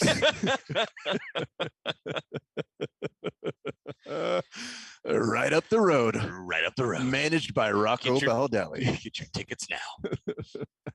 I'd like to know what a wild card team looks like. They're in your division. Pedro Grafal's going to know what a wild card team looks like. That's good. What if JJ Piccolo would have responded with that? Yeah, John, we play against the Twins. Yeah, we played against all the wild card teams this year. Weren't you a wild card team when you were part owner of the Guardians? Weren't you a wild card team there? Didn't you know? It's a Bobby Bell jersey right there. That is a Bobby Bell. I was going to say we saw 78. I wanted to see Bobby the Bell back. jersey. Definitely in the running. Didn't even need to see the back. No, Knew it already. No, that's a good call. Knew it already. That's a Bobby Bell jersey. That's going to be in the running right there. I kind of like having the Hall of Famer category and the pure obscure categories. What if we did that? What if we did like the best, like really good Chiefs player? Like one Baseball winner. Hall of Fame has the that senior committee, right? Yeah, That was, exactly. Exactly. Well, so that would Bobby Bell would be included with Duron Chase Cherry Daniel and Duron Cherry. No, not Chase Daniel. Okay. Probably Duron Cherry, Albert Lewis. I know Bobby Bell is on a different level, but those type of players that were really good, that at the time would have been saturated at Arrowhead Stadium with number 20 and number 29 jerseys, things like that. But we can have a category for that. Just like, okay, these are jerseys that at one time were really popular, but you still wear them because they were pretty damn good players. Yeah. Maybe a winner there. Tex says, what about Sylvester Morris? Would that be a winner? That would be a good one. Be up there. That would be in the running Texter, for sure. Snoop Menace. Same text. Oh, that'd have been a good one. Texter also wants to know, would my Juan Gonzalez Royals jersey earn me anything? My respect. No, hey, you know what? It won't earn you the money you spent on it. That's what it's not going to earn you. Like him. This text, exactly right. This text says Boomer Grigsby, so that texter is blocked. You don't Do you know about this side story? No, I'll tell you. I don't. I'll tell you on the. Speaking of side, I'll tell you in the break. Oh, it's a break story, huh? It's not an on-air story. Okay. Got a tweet from Anita saying she's got a Scott Fujita jersey. Oh, Scott 51? Fujita coming Great. through would be good. A little 51 Fujita. Is she going to come through with the Scott Fujita? She does not. She is out of. Anita's state. got Vegeta. Anita has Fujita. We got a couple comments here as well. One guy's got a Steve Bono, Brody Croyle, about a Bono? and Tyler Palco jersey. I hope it is a Bono Bono, jersey. yes. Did you, I hope did it you is call a him Taylor Palco also? It's the No, I number don't is think so. U2 I on said it. Tyler. Also, somebody else has got a Tyson Jackson jersey. Yeah, that's a good one. That's a real. Wait, there's hurt in that Or a one. Turk or Tank jersey, either one. I was thinking don't about remember Turk and their Tank. numbers, but McBride and Tyler, Turk Tyler, is that right? Tank Tyler, Tank Turk Tyler, McBride, Turk McBride, Turk and Tank. I think a McBride is probably just at least from like the humor of the last name. By the way, I mean Tyler Palco. He wants to go ahead and give me the jersey. I can get it signed for him. Guy lives right around the corner. does he? Is he Yeah, his really? twins are in my son's class. No way. First grade. Really? Absolutely. He's Kansas City, huh? That's exactly I'd right. love, Yep. I'd love to have He's Tyler Palco. He's a Pittsburgh guy. He's right? a Pittsburgh Yep. guy. My buddy who writes for the newspaper in Louisville went to Pitt, and I know he's a huge Pitt Panther fan. And I text him, I'm like, hey, just hung out with Tyler Palco at our neighborhood pool, and lives right around the corner. He's like, what? With like question marks and exclamation points. And then like 10 minutes later, he's like, dude, I just called all my buddies. They're so jealous that you're, because Palco's a freaking legend there, man. He went to Notre Dame. They punked Notre Dame. He had this, he's like, dude, the press conference after the Notre Dame game, man, is still legendary. I guess he was just like talking all this bleep on Notre Dame after they went there and punked them. And yeah, so big deal in Pitt still is Tyler Palko, as he should be. So he was awesome there. Palko and Thigpen both have open invites to both the jerseys and to be on this show at any point. Absolutely, I just want them to know that. I'm sure they're listeners. There was a quarterback who was on the roster. He was a undrafted free agent. Might have been a 7th round pick or something like that. Anyway, this would have been, oh my gosh, early 2000s. He's from Medford, Oklahoma. I think he was like the all-time 8-man touchdown passing leader in Oklahoma history. Played at Tulsa. I know his family well. James Killian. Remember Killian. I remember James Killian. Yes. And he didn't make the roster, but he wasn't killing it. He played in some preseason games. And I was like, look at a little Medford, Oklahoma. So James Killian, I'll give you all the money in my wallet if you come in with a James Killian jersey. It's $7 to $8. Nate Hobgood Chittick. Oh, good one. That's a really good one. By the way, Steve Bono jersey story. Or Bono. Yeah, that was a joke. So I'm at we're down in Miami. Steve Bono. So we're down in Miami for the Super Bowl morning of. So Sunday morning, we go down, we get some breakfast, and the other guys are going to grab something, and I'm staying down and waiting for them. And there's a number 13 jersey there in the at the hotel. They're just in the lobby, and I look at him like 13. Who 13? He turns around and says Bono, and I was like, ugh. I didn't tell anybody. I didn't say it. I didn't tell anybody. But I had the worst feeling. I'm like, I just saw a Steve Bono jersey before the Chiefs are playing in the Super Bowl. This is a terrible omen. Why in the hell, sir, would you wear that? I wanted to fight him. You know, I was going to take him to a Buffalo Wild Wings. Wait, so why is that a bad omen? Because of 2015 or 1995. Yes, 1995, and he pronounced Bono. Is it really? Is it pronounced Bono? Interesting. It's not Bono. Always thought it was Bono. What are you going to tell me, Paul McCartan? Yeah. Well, hold on. Listen. Come on, man. What are you going to tell me? It's my two, not you two. It's our two. The Royals sent out the pronouncer. It's Paul McQuart. McQuartney is what it is. No, it was a bad omen just because of how bad he was in that Colts game. He kept throwing the ball to the wrong team. And I'm like, no, I don't want a Steve Bono jersey. It's one of the worst memories of Chiefs. He's a former 49er, too. Yeah. That's a good point. Yeah. They are lucky.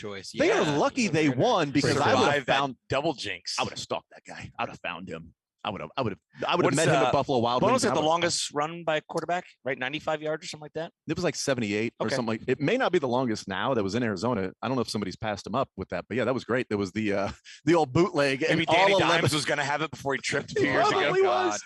All 11 guys went to the pile, and he's running, and the camera's still on the pile. Like, oh wait, Bono's over there. He's got the ball. People with Lake Dawson jerseys. Oh, I'd love a number 80 Lake Dawson jersey. Lake Dawson was cool. I liked Lake Dawson. I'd like to see a Jackie Battle. I just haven't seen a Jackie Battle jersey. I got a Jackie Battle autographed picture at my cubicle. Do you really? My desk. Yeah, I do. Oh. I do. We have been battling with Beards to get to a break for a while. Oh, I didn't know that he was telling us to break. I haven't even heard this. I just did it like once. It's been a one-on-one match. Hey, Mick, Beards messaged me about 8 minutes ago to ask if he could scoot to your left. Oh, damn. Sorry. My left, sorry, their left. It's my left. Come towards me. Oh, man. Come towards me. I know in the control room at KSHB 41, whenever they tell me to move left, it means move right because they're talking about their left. Oh my goodness. Yeah, interesting. That's tough. Yeah. Shouldn't do that. Not every time. Every time. I feel like it's even once. It feels like every time. Yes. They'll tell me move forward. Well, Mick, this is radio, so I say it to your left. Yeah, TV is your needs. The smart ones are in radio. Yeah, that's true. So everybody knows. Yeah, famously, all the real Rhodes scholars are in radio. I thought that was true. Are they not? I bet there's a Rhodes scholar that's in radio. Oh yeah, I'm sure. I'm sure. Yeah, we'll figure one out.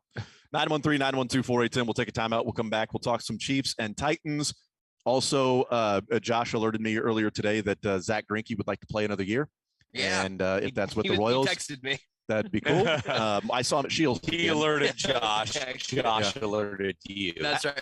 You're alerting the. One of us should have tweeted that. Really, yeah. I didn't. Yeah. Well, I'm in his fantasy football league. He was sending me a trade and said, "Well, I want to make this trade because for next year when I'm in this league, hopefully pitching with Kansas City, I'd love to come back." It was an odd description of why he wanted to make this trade for Brees Hall. It was awesome. We'll take a timeout. We'll come back. We'll continue more zone hanging out at Rally House Boardwalks Shops in the Northland. More zone next.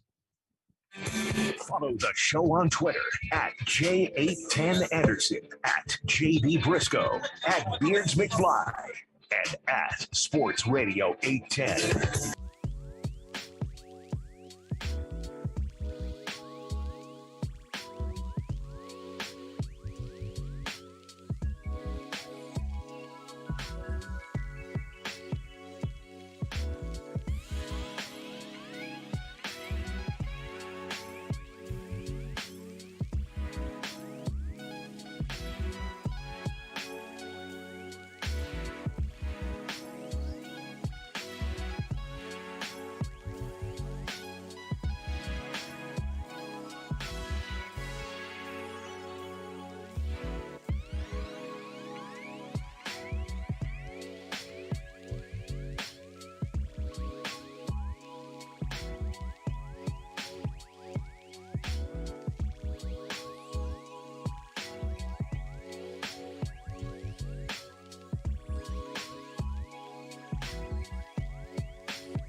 The Zone with Jason Anderson. Also, have you mentioned Daniel Sorensen's back? Shut up. Daniel Sorensen's back. I haven't seen that. Chiefs tweeted it themselves. When? A while ago. I've got, maybe because I've got it muted. Maybe we got Sorensen muted. I'm not sure. Well, you got to ruin days. I'm sorry. That was an old tweet from 2021. Ignore me. Ignore me. Weekdays from 10 to 2 on Sports Radio 810 WHB. Yeah, that was an interesting one.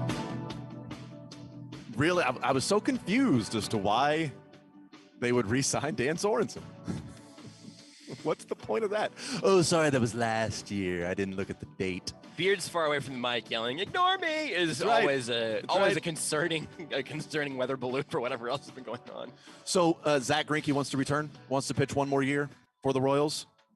Is that the deal, Josh? Is that what he told you? Oh, yeah. That's what he told me. And by told me, I mean, I think there was a story in the New York Post, and then Annie Rogers tweeted about it this morning, where she had already reported that there was some mutual interest there, I think, or interest from the Royals, but now we weren't really sure about where Greinke stood. And it sounds like he's down to pitch for one more year. I'll quote Annie directly. Yeah, here, please, if you can. Because she is actually more informed than I am. I don't believe it or not. I know it seems impossible. But she said, had reported before that the Royals are interested in bringing back Greinke. And this report here from the New York Post says Greinke is interested in playing next season. I find that hard to believe that Greinke would want to be anywhere else based on how he got here this year. So, and I have a hard time believing the Royals wouldn't want him back in this sort of season of transition. That seems like a good guy to have around for that process. Perfectly fine with Zach Greinke pitching another year with the Royals. Yep. And you know what? If he continues to slide backwards, and the Royals pitchers that Matt Quattrero says there's talent, they just have to work on maybe a mechanical fix, maybe an approach tweak here or there, and tap into that talent. Then you know what, you figure something else that you may have to do with Zach Greinke at that point. But I would certainly take him back here in Kansas City, and we get more Zach Greinke stories and Zach Greinke press conferences. And I'm always down for more of those. So sure. And I think sometimes we overdo the older player coaching up the younger guys or whatever, because the coaches are there to coach. Like if you ever I don't know if you've ever caught your ear at a Chiefs presser when someone's like, when is Frank Clark like a coach out there? And sometimes Andy Reid's like, well, we've got our defensive line coaches or whoever it may be. It's kind of funny. I think we like that more than teams like going to that well. But to have a guy that has been at times the most fascinating and excellent pitcher in baseball, who has been through that process and is now around the staff that is so young around him with a new pitching coach, with a new approach. It's not like he's a lifelong one system guy. He's played for different teams and different coaching staffs. It just seems like all relative positives to me. And when you can get a guy who invites a bunch of guys over to his house to hang out, play pool, watch games, and then, shows up and in the backyard and has, a bucket of chicken and stuff, and ask if the guys are hungry, and they say yes. And he says, okay, you can call and order some Uber Eats or whatever. This is for me. You want that guy around so you get more stories like that, that he actually did that. Renee did that to me one time, and it was like, I wasn't even mad. I was just so shocked. Like she picked up food on the way home or something, and I just walked in with Chick-fil-A, I think, and was like, "Oh, would you have wanted some?" I was like, "Yeah, I didn't know you were going." Are you guys hungry? Yeah, we are. Yeah, cool. Yeah. Feel free to order. Curious. Feel free to order something, and they can have it delivered here. Oh, is that how it works? I don't have MLB money, but I think we want to save on delivery fees if we're all going from the same place, right? I feel like Zach could impart all the secrets of pitching onto other people if those other pitchers just got into his mindset. Which is just a weird Inception type deal, right? Yes. There's a documentary on Netflix. It's called The Mind of Cats, basically saying they are way smarter than dogs. You can teach them way more things, but you've just got to figure out how they think. It's the mind of Zach Greinke. How's this not been a shot clock review for you yet? Oh, write that down. Because I'm an idiot. Write that down for next week. I think my wife actually watched that documentary one time. And I'm not a cat guy, but it was interesting. Yeah. Oh, we had a cat. I taught the cat how to lay on the couch. Yeah. Nice. I'm like, you know what, man? I should actually do this for a living. I taught my cat how to scare the crap out of me, biting my ankles as I'm walking up the stairs. Oh, how about that? Really good at that. Very cool. Really good, cat. If you can get some more stories from Zach Greinke when people were asking him if he collected anything like collectibles or like some guys like, different, samurai swords, stuff like that. Yeah. He said, I don't know. I've got a bunch of houses. He collects houses, apparently. That's what Zach Greinke collects. I've got a bunch of houses. 30. I don't know. I don't know that I collect anything except what do you put in those houses? Houses. Are there collections? Strikeouts. What? That's not how that works. I got a lot of spoons in there. We collect, we collect furniture that we put in all of our different houses across the world. Most things I have are probably shirts. I got a ton of shirts. Now I was once I read that quote, I'm very curious as to all the different where are all the different houses located that he has. That I just want to know that. How many houses he has? We got one. That's cool. Andy Reid and Nick Bolton next.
The Zone with Jason Anderson. I've tried a lot of different things to get these. There's a couple squirrels that keep wanting to eat the tomatoes and my apples. Oh, I got it. Don't plant tomatoes. Weekdays from 10 to 2 on Sports Radio 810 WHB.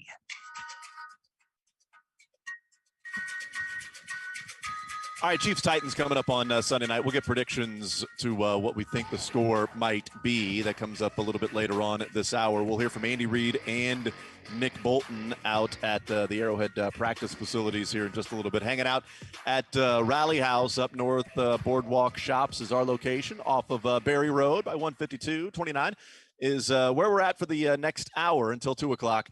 And we have another entry into the jersey competition. We're giving away 4 $50 gift cards. We're out of the $10 gift cards for showing up in Chiefs gear. We apologize for that. Ran out.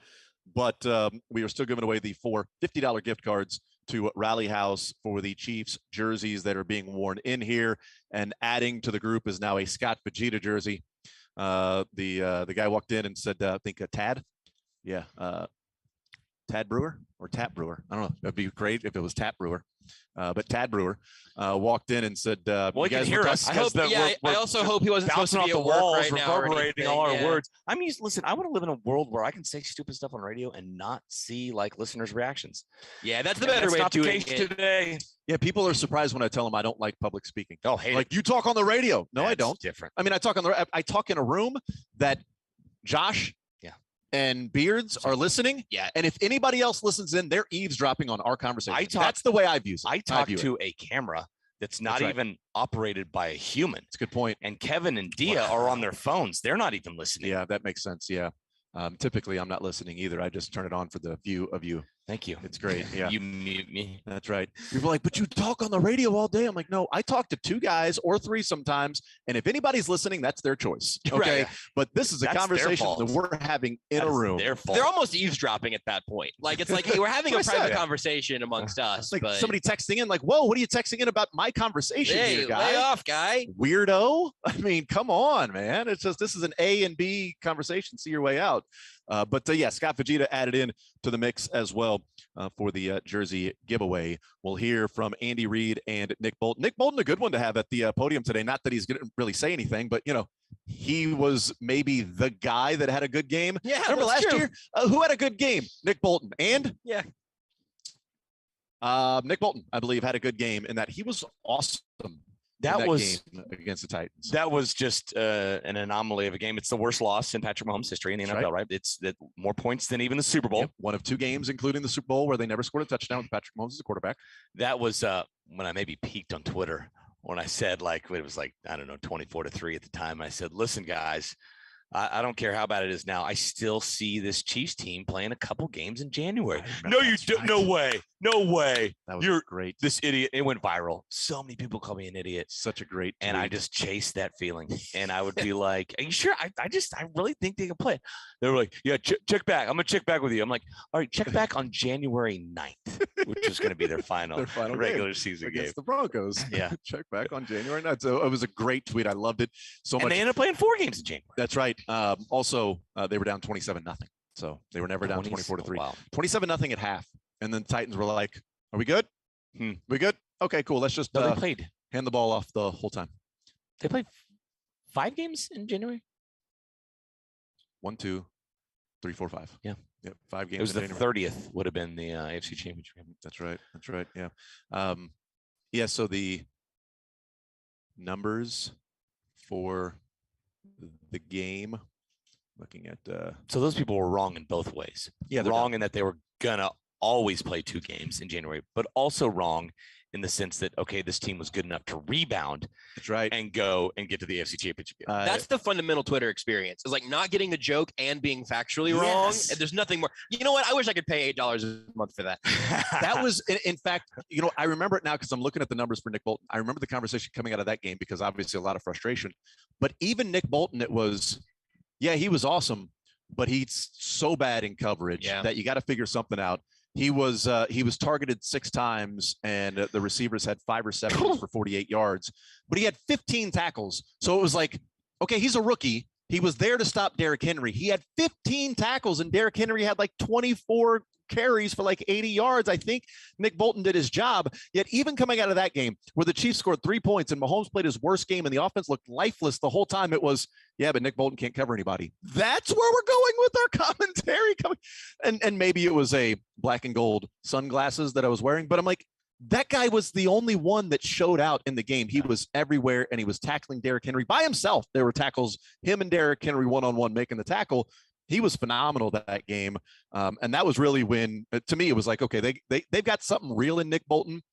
Obviously, he has to get, like, there's an element of he has to get better in coverage, right?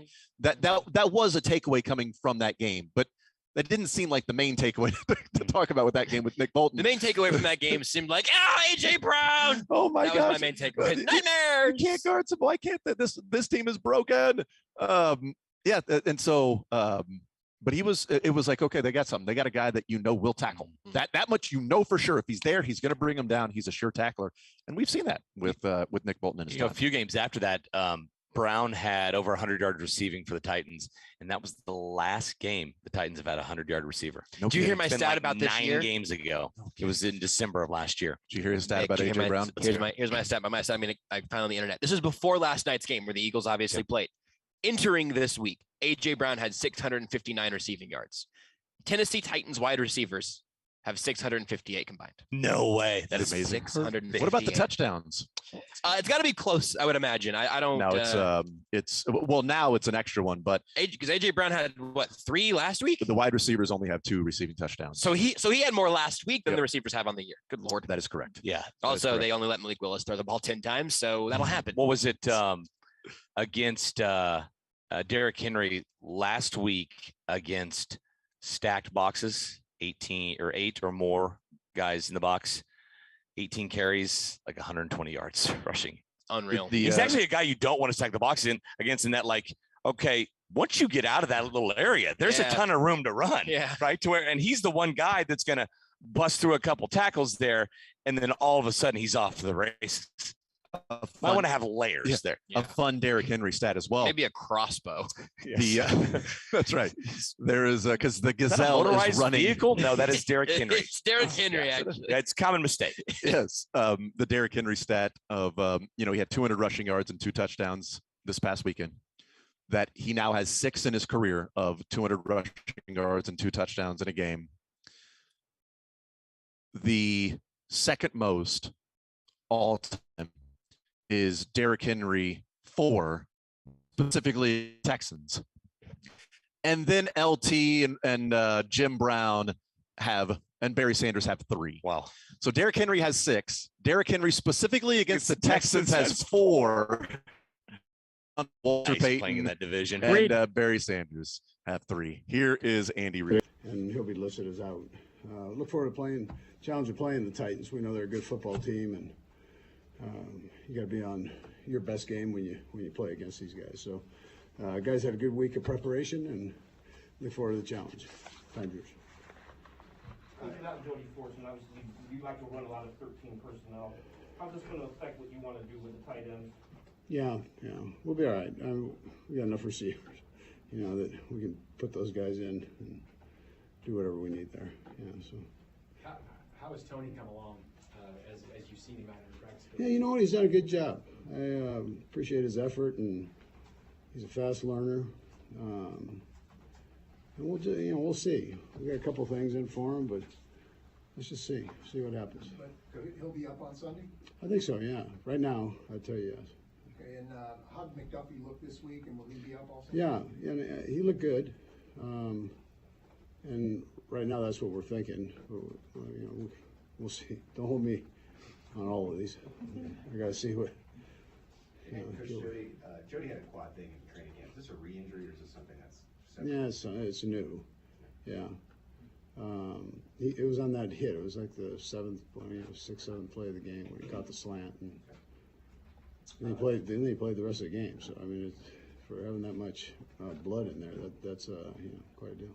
Andy, Coach Rabel just said Ryan Tannehill's limited, so that means you have to prepare for 2 quarterbacks. What do you see out of Malik Willis the first couple times if he's the one you have to face? Yeah, well, Mike's blessed with 2 good quarterbacks, so he's got both of them can play.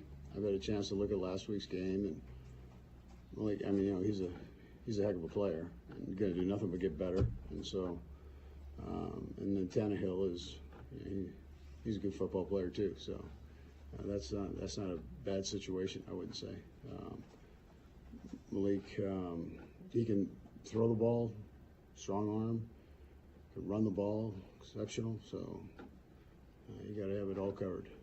But Tannehill's also mobile, so there's a little carryover there. Yeah. I think we know, you don't worry about what happened last year, but that was a tough loss you guys had there. And it seemed to kind of still be hanging with Patrick a little bit when he talked to us the other day. You sensed something from the guys who were a part of that game last year that not that you circle a game more than any other, but there's maybe a little something for this one? Yeah, they got after us. They won the game. There was no ifs, ands, or buts about it. And they're a good football team, and if you have turnovers early, they're going to capitalize. All those things. So they got us. As far as our guys, we have so many new guys that weren't there, but I think more so it's looking forward to playing a good team that you've got this little rivalry thing going with. So I think that's what the guys are looking forward to most, is that opportunity to play against them. With the new practice squad rules, you've got the ability to have veterans around like a Ronald Jones, who are used to being on an active roster, used to playing. Is there anything you have to do with managing expectations for players like that and their feelings when maybe they don't get to play? Yeah, I mean, listen, Ronald would be playing for most teams, and it just didn't work out. It's a weird deal because this is what happens with guys, and why I like that big practice squad. But he not until right at the end of training camp did things get, did he turn it on or whatever and show us that he was handling the offense. By that time, the other guys had solidified their spots. So it doesn't mean he can't play. I mean, he's a good football player. We've got a couple guys like that, but that's I think we're blessed to have him, and I appreciate what he's done, how he's handled himself. Even though I know where you're coming from, but he wants to play. That's what he wants to do. You can't blame him for that. All right, Coach, you did open that door a little. You know where Matt was coming from with that question. Have you had a chance to talk to Ronald Jones about that tweet? Yeah, no, I talked to him. We talked yesterday or day before yesterday, whenever it was. Yeah. Listen, I appreciate his passion. He doesn't have to do all that, but I appreciate his passion. All right, thank you. All right, there's Andy Reid. Kadarius Toney likely will suit up on Sunday. Trent McDuffie will be up on Sunday as well, which was expected. And Ronald Jones, passionate, doesn't have to do all that, but passionate. And he has talked to Ronald Jones about him saying the grass is greener and he'd like a release and all of that stuff. So there's Andy Reid weighing in on this Chiefs team getting ready for the Titans. And Jody Fortson is out this weekend for the Chiefs, so he will not be there. But that's a quad injury that he suffered in the game a couple of weeks ago in that 49ers game. So he is out. McDuffie will be up, and Kadarius Toney will be up as well. I think that's the right angle on the Ronald Jones thing. He really does just want to play, but also he didn't have to do all that. Is a very Andy Reid way of handling it. I think an honest one too. Yeah, was it who was it? Was Orlando Brown over the summer when he was going on and said that they don't want to go in with a backup left tackle in the AFC West this year, and Andy Reid was something along the lines of, well, we handle things, we'll take care of those things in house. That's what we do. We do those things in house. It was his way of saying like, hey, Orlando, it's not how we do business right here. It's not what we do. Hey, Ronald Jones, I know you're frustrated, man. You're passionate. You want to play. I get it. You probably have an opportunity. I mean, the odds of us going the entire season with 3 running backs, dude, not good. So you'll probably get to play. You don't need to do all that. We just let me know how you're feeling at that time. Also, I don't know that was Andy Reid. I legit went looking at the nasally pictures. Andy Reid. Yeah, he sounded like Tom Hanks doing an Andy Reid impression. Was it the fake Andy Reid that shows up to Chiefs games? Not even. It was sort of odd. I don't know, man. It's a weird one. You're right, though. That did sound like Tom Hanks playing Andy Reid. I don't know why that was so clear to me, but it became it. Which, by the way, if killer impression, Tom, really got right. close. If Tom Cruise can be the Last Samurai, then I think Tom Hanks can be Andy Reid. So you're right. I think that's. Hey, he was in the Elvis movie, with some real aging and. Costuming, Bolton. I guess. So here's Nick Bolton. He's an electric player, very slippery out there in space, and what he can do with the ball after the catch is special. I think he had like one play I vividly remember from Florida. That's one of the worst plays I probably had. Wish I had back in college, but he caught a little screen pass, made a couple guys miss. 5 or 6 of us, a couple, and scored a touchdown. And so I knew then he was electric. We knew going into the game he was electric as well. He's one of the most dynamic receivers in college coming out in my class. The clip of that play is on social media. Yeah. I've seen it. People tagging on him when we got him, and I was just kind of deleted. But I knew we got a great player. You were number 24 in college? I was what were you? 32. 32, yeah. Nick, you've had some success against Derrick Henry in the past. Just how much do you appreciate that challenge against going up against him? Oh man, yeah. You always get a chance to go out there and compete. You thank God for that opportunity and playing against a player his caliber, what he can do with the football. Obviously, he's been turning the league up for a very long time now, so we got a lot of respect for him. What he brings to the table, physicality, and what he does with the ball on the second level and gets to the third level. A lot of guys don't have respect for his speed, and he's actually faster than a lot of guys thinking. So we take 11 guys every single snap, bring them down, tackle out there in space, and make it difficult for him. That's all we can ask for. I mean, you know, a lot of guys, you see all the speaking of things that go viral. You've seen a lot of the stiff arms there. Mm-hmm. That doesn't seem to phase you. You know, why has that been the case for you going up against them the few times that you have? Yes, mentality-wise, I just feel like I just want to go out there and compete, put my best football out there every single snap, and I enjoy the competition and go out there and tackling. And I try to pride myself as one of the best tacklers in the league, and that's what I want to be. So in order to do that, you got to tackle guys like him, Chubb, Saquon, Alvin Kamara, all these good backs in this league, and what they can do with the ball in space. And so it's a challenge. I'm excited for it. I know our defense is excited for it as well. As frustrating as that game was as a team last year, it was kind of a breakout game for you. What are your kind of memories of that game? We lost. That's kind of where my mindset was on it. The stats and whatnot really didn't matter. We got to hand it to us. So we kind of come in this week and we kind of understand what we did last year. It wasn't good enough. We kind of want to be better. We put our product out there on Sunday. So go out there and compete, play harder, play better for our fans at home. Something you guys talked a lot about is that loss last year and just how bitter it kind of taste is? Oh, yeah, for sure. Again, we went down there early in the year. Now we weren't playing good football then. They manhandled us up front. They controlled the game. They did everything they wanted to. Caught the ball on the outside, runs out the catch. A.J. Brown kind of set it up early for him, and then Derrick Henry kind of punched it in and kind of ran the clock out in the end. So that's just kind of how I felt about it, and that's kind of when we watched the tape of the game of last year. I got the same feeling again, and so I'm just excited to go out there and compete again. You might have to face Malik Willis or Travis Tannehill. Talk about the challenges of those two quarterbacks for you guys on Sunday. Yeah, Tannehill's is an older guy. He's very smart. He knows where to put the ball, where we present him, where to put the ball at.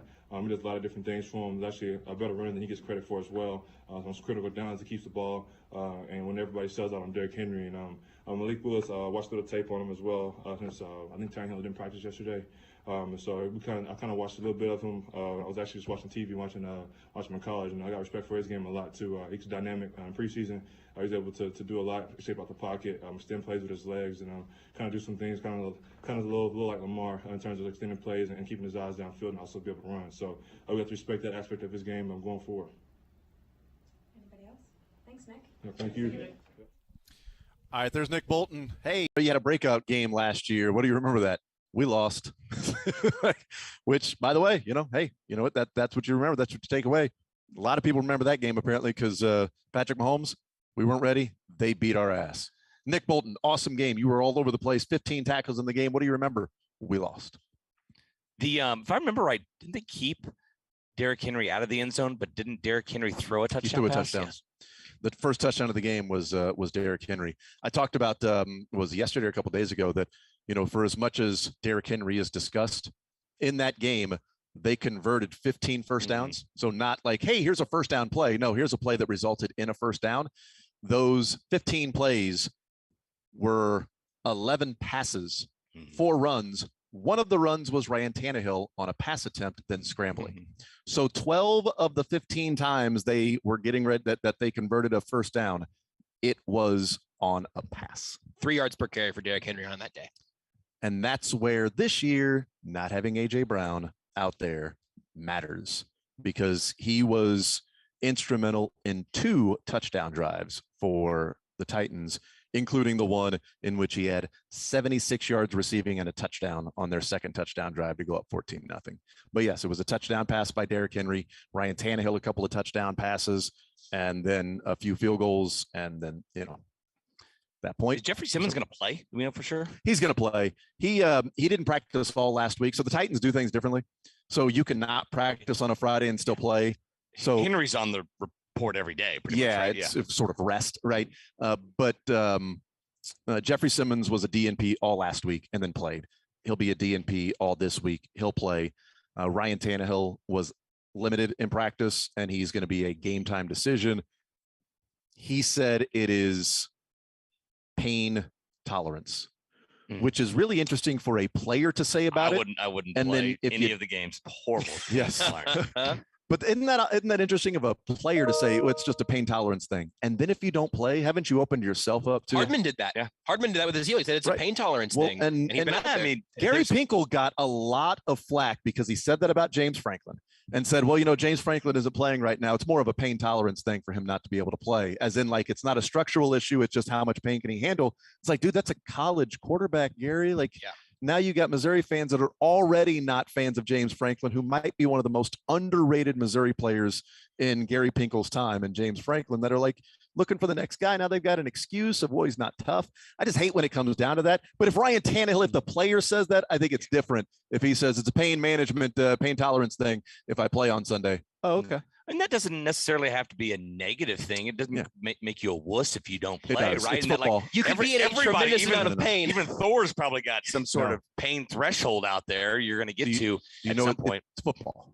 It is football. Don't they have measures they can take for like a few hours to decrease that pain in the NFL? No. Tell that to Tyrod Taylor. No way. Tell that to Tyrod Taylor. All Pulp Fiction on him. Tell that to Justin Herbert. Get the shot. Well done. I like the Pulp Fiction reference. We'll tell. What do I just do? The stabbing motion? Josh. We'll tell. I feel you don't need to do it. That one. You don't need to do it 3 times. Yeah. Just that one's one on my list. I've got that one downloaded somewhere. Doing the stabbing motion here. Did you guys see the? Hey Beards, this is for you. Did you guys see what John Travolta most recently appeared in?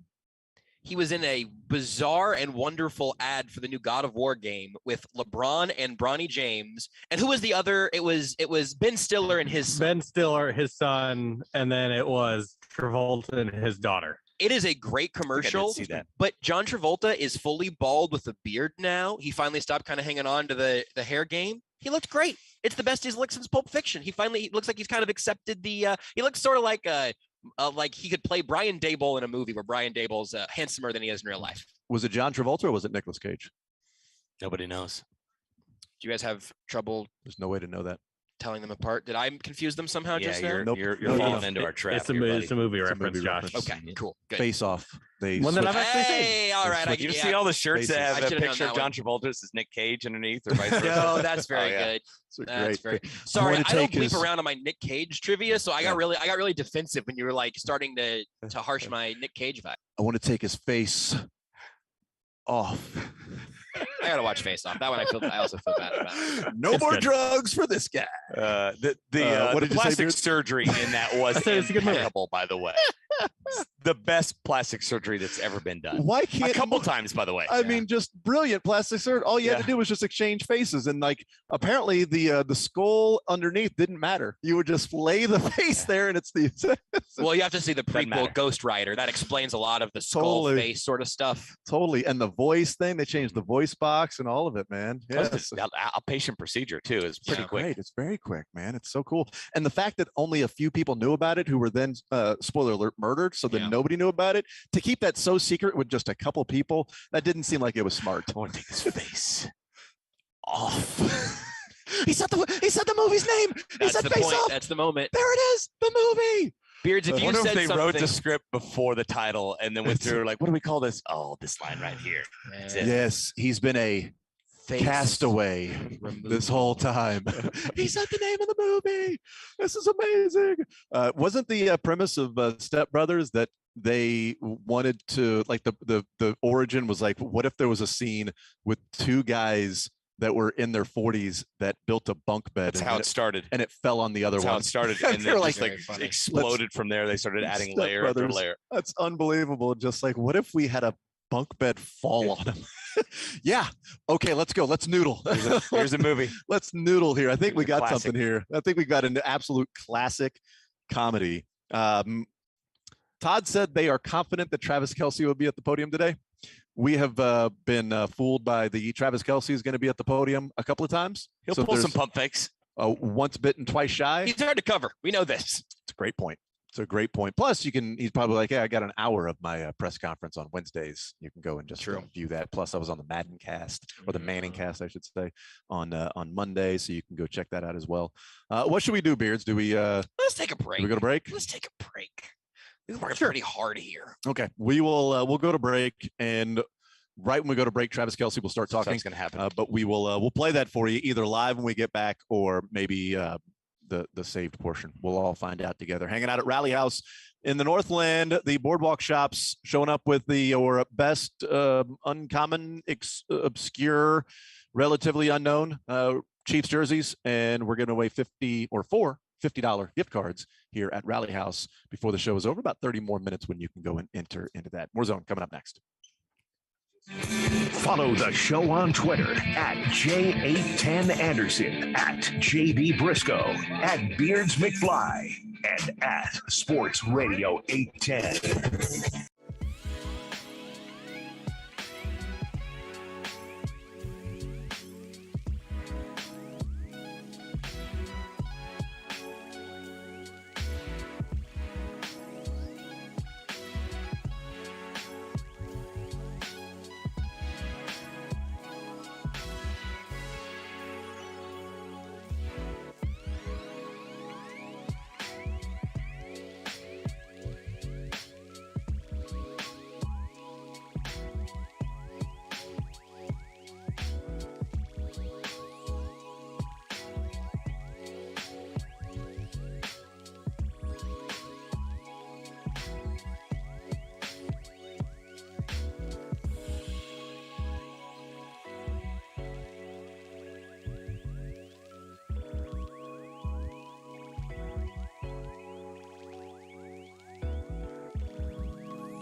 The Zone with Jason Anderson. There's not a week in there that goes by where Coach Reid isn't going to get on you, man. That's his job. You know, sometimes you just got to be like, take it easy, roller coaster tycoon. Weekdays from 10 to 2, on Sports Radio 810 WHB. All right, we'll get the predictions here in just a little bit about the Chiefs and Titans game. And then we got cuts before the show was over. Hanging out at Rally House, we are giving away 4 $50 gift cards to the best jerseys that are being worn into Rally House. A couple of more thrown into the mix. An Ed Podolak jersey, number 14. It's amazing. Much to a Mick's surprise that I didn't Ed know Podolak it wore number 14. wore number 14. And then a yellow practice jersey, Aaron Murray. With the ad It's and like everything. fishnet jersey, Like almost authentic mesh jersey. Aaron Murray.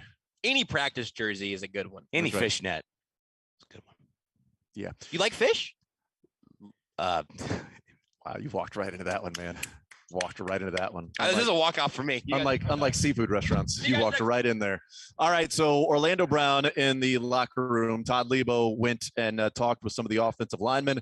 Orlando Brown, here he is weighing in on Jeffrey Simmons' comments that they are going to dominate the Chiefs' offensive line. Here's Orlando Brown. Focus on your craft, focus on getting better within the system, and really just stepping up to the challenge. I don't know if you got asked this already. There's been some talk from Jeff Simmons out there at Tennessee about how they handled you guys pretty good last year. Feels like they can come dominate this team. Did you see those comments? Yeah, man. I was just telling him, it's all part of it, man. Like everybody's got their own elements to their game that they need, and for us up front, we just understand what we need to do with the task at hand when the lights come on, and at the end of the day, man, comments are made. We take a lot of things personal in our room, whether that be from our coach, whether that be from Coach Reid, another player, amongst ourselves. We hold each other to a really high standard in here. And so, man, no outside noise is going to break up a room or motivate us any more than we've already been motivated. What did you take away from that game last year? What do you remember from it? Oh, man, personally, man, it was one of my worst games. I feel like we got handled up front. I got handled up front. I didn't take care of my responsibilities. That's just putting it straight up like that. Yeah, that is true. They got beat pretty good up front. That's one of the games Patrick Mahomes got knocked out of by Jeffrey Simmons' knee when Mahomes Bobby got Strope bent. said it was a dirty hit today. Yep. And so Jeffrey Simmons saying they're going to dominate. I liked Orlando Brown was like, no, we don't really. That's not going to motivate us anymore. We take things personal in this room. What's said in-house, out-of-house coaches, we take things personally here. But it's not going to motivate us anymore than then there wouldn't have been any comments post Tampa Bay about, people said that we weren't going to be able to answer the challenge here. People said that we weren't going to be up for this game, that we wouldn't be able to show up here. Who were people? Name people. Shaq Barrett. So you knew the comment. And the Jeffrey Simmons, or as Todd Lebo called him, Jeff Simmons. I like that. I kind of like Jeff Simmons. Yeah. They're close. Yeah. They text a lot. Lebo should have just asked him. Just to clarify, Jeff Simmons. And Jeffrey calls Todd Toddy. He actually calls him Toddy. Calls him Leb. Toddy on the Tadley Abu. Toddy on the baseball diamond, and Totter when he's on the rink playing hockey. Let's go, Totter. Come on, Totter. Hey, Toddy. Here we go, Toddy. Now you see it. Toddy. What do you say now? What do you say? Hey, you're on it, Toddy. You're on it, Toddy. In football, it goes back to Lebo. It's Lebo. Hey, it's all because you got to have that syllable to really pounce on. That's a good call, Jason. Thanks. Toddy or Totter. Lebo. And then maybe in basketball he's Leaps. It's about quickness. Leaps. Todd's no good. Leaps can be baseball too, though. I think it could be Leaps or you're good, Leaps. Keep an eye. Or Toddy. Yep. Strikes out. Leaps. Chin up, Leaps. I don't know why I made him strike out in this metaphor. Chin up. Chin up, Leaps. Is that typically what you say when they're walking back to the dugout? It's what I heard playing baseball was, hey, chin up, Brisco. But actually it was more like, hey, just please go try some other sport. Mine was, the ball's not going to hit you. Stay in the box. It's not going to hit you. Okay. It was thrown right at me. It's called a curve. All right. And it wasn't thrown at you. It was just thrown a little high. You played when there were kids pitching. Yeah. Oh, cool. You struck out on the coach pitch. This is backyard. Struck out on the T-ball thing. I kept hitting the actual tee there. It wasn't coach pitch. It's just that machine puts a weird spin on the ball, and I never got used to it. Sometimes it is tough. That machine isn't always. It is not as calibrated as you'd like to think. It goes in different spots. I saw a kid get hit by one once. Really? Oh, yeah. Oh, I've not happened. That's just bad. parenting. Well, getting the machine ready. I just we teach our kids to lean into them. Yeah, I grabbed the box. I had the Barry Bonds elbow, like basically suit of armor. You know, my son's left-handed, so he looks like Mo Vaughn. Yes, leaning over the plate. We're back in my wheelhouse. Let's talk about Mo Vaughn for an hour. I think Josh knows the story. Have you guys heard my baseball story? No. Oh, please share. So I played 2 years of machine pitch, and I wasn't great. And then first practice for kid pitch, I was the target dummy that was sent out there for everybody learning how to do kid pitch. That's basically. not a thing, by the way. A target dummy. Well, he was in the box. They put him in the box. It felt like it. I think I got hit like 4 or 5 times doing that, like all in the ankle. It was a good time. That was my last year playing baseball. Nathan, go ahead and dig in the box. We're gonna let Tyson take a shot. Yep. Hey, Nathan, can you get back up there? Jackson's gonna go ahead and throw some here on the mound. No, give it a shot, Jackson. Oh wait, you've been throwing with the wrong hand the whole time. I was up there for about an hour. Oh my God, try this one. That's hazing, Beards. Try. No, don't throw it at him. It's not a football. You want to throw it over the plate. No, again, don't throw it at him. Okay, try to throw it past him. You know what? Just play in front of him. Just play catch with the catcher. Just play catch with the catcher like you would any other time, man. Just play catch out there. Huh? What are you saying now? We're just playing catch. Here we go. That's awesome. Totter. Beards, you're an athlete, man. That's great. How did you know you were bad at baseball and machine pitch? Wasn't good. I didn't hit it that often. That's fine. Same thing in college then. I played baseball through high school. I went to Oklahoma State baseball camp. Oh. I would have killed you guys. Yeah, for sure. Yeah, everybody knew my family as me as the baseball player of the family. Really, not my brother or nephew as the baseball players at all. They weren't the good ones at all. Nope. I was always the, hey, you're Mike's little brother. Yeah. You sure? You have some of the same genetics, right? Like, yeah, let's go play basketball then, punk, huh? Biologically related, or one of you adopted, or Typically, he plays baseball. You're wearing the uniform, but are you sure you're his brother? Yeah. Oh, you know what? He's left-handed. You're right-handed. That's the difference. That's the difference. Yeah. Cool. Let's play basketball though, huh? Let's go do that. Well, I'm not going to play defense. I didn't know you wanted me to. Well, let's be realistic. I was supposed to defend here. Come on, man. This is ridiculous. I mean, you guys are getting very specific on what you want to do with these sports. All right, cool. Let's go play football then. Oh, I got to run and get open? Yeah. Oh, yeah, I can't do that. Yeah, just throw me the ball. If I just stand here, then I'll catch it. But I don't know about the athletic part of it. I just don't have that. I think the zone, like 3-on-3 basketball team, if it's the 3 of us here in location in Beards, you get a sub in, you know, yep. I think the 4 of us could put out an okay little 3-on-3 team by like sports talk radio standards. I mean, we would beat all the other shows. We would definitely beat. We would definitely win in the 8-10 bracket for sure. We would destroy. I think we would lose the border patrol, and if we were playing like a soccer 3-on-3 or 4-on-4 situation. Yeah, you can have that. Well, Marco and Nate, you know, so fleet of foot.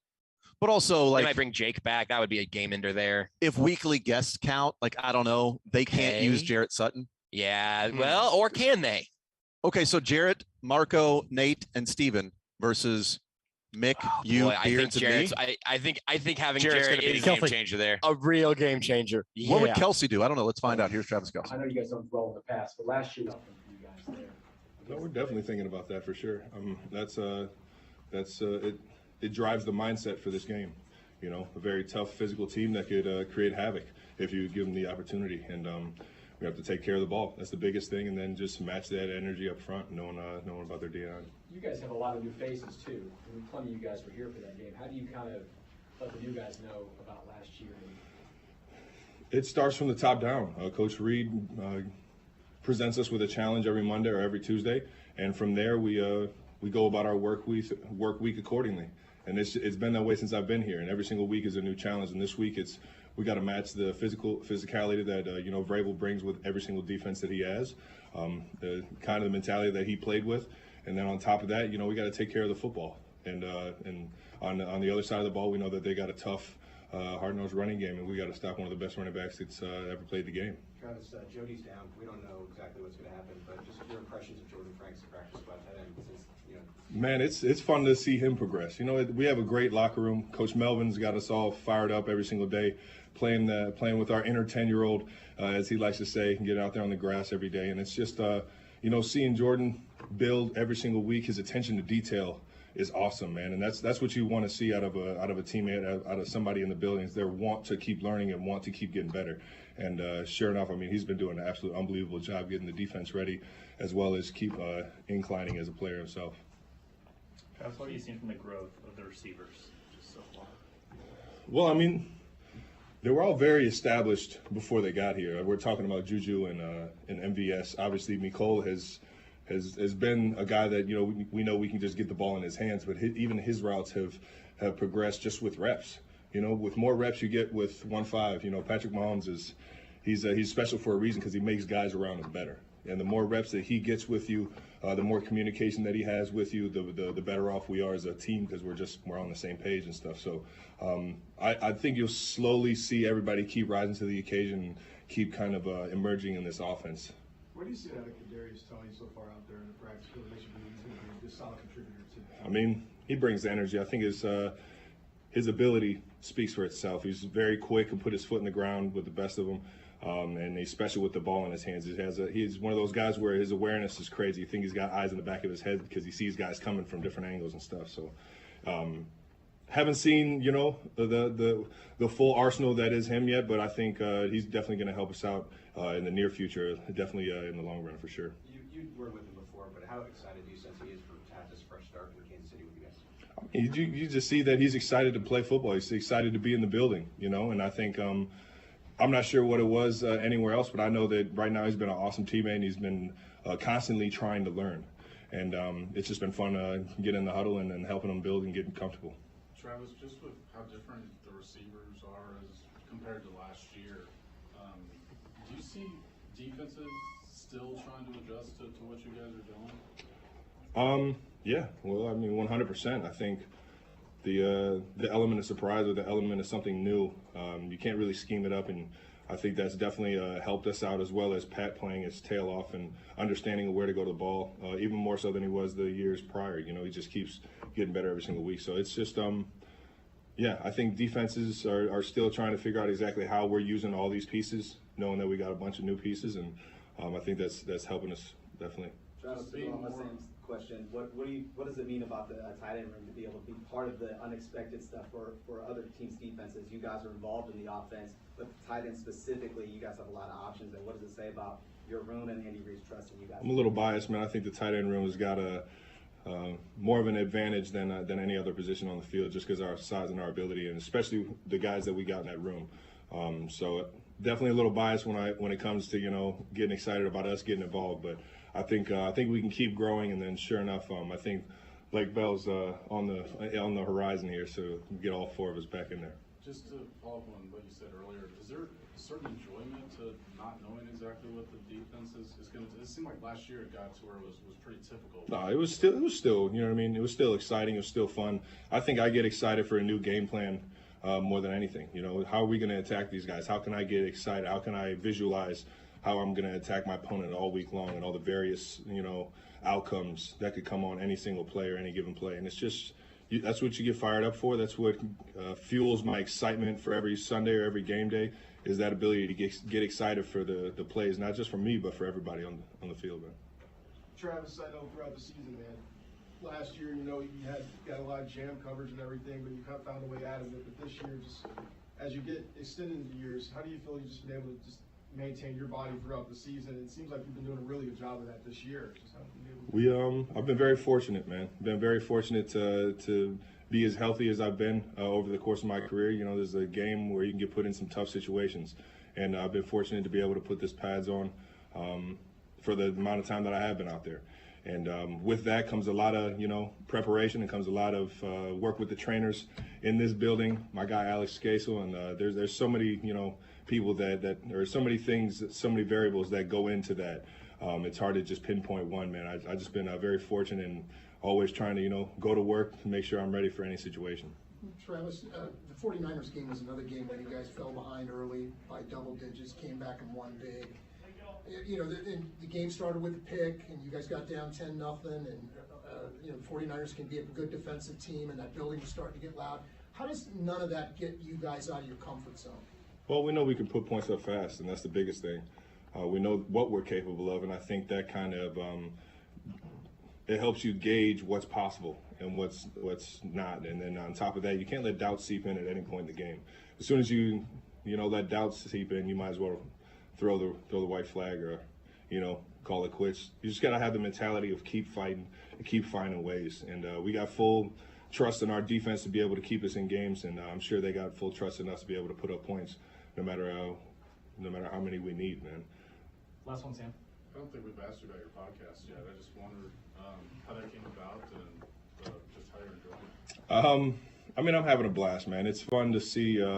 It's fun to just do something with my brother weekly, and I think he's said it a few times how it's been good to just have that set amount of time to be able to just sit down and chat, knowing that everybody gets caught in the routines of work and kind of get distance a little from their family if they're grinding or it can't happen. So it's just been cool to hang out with him and just talk about just about everything out there, man. That guy, he's a funny dude, man. So it's always like we're just kicking it at dinner, back when we were in high school and college together, and it's cool to see everyone react to our relationship and listening to his storytelling, man. He can tell a story.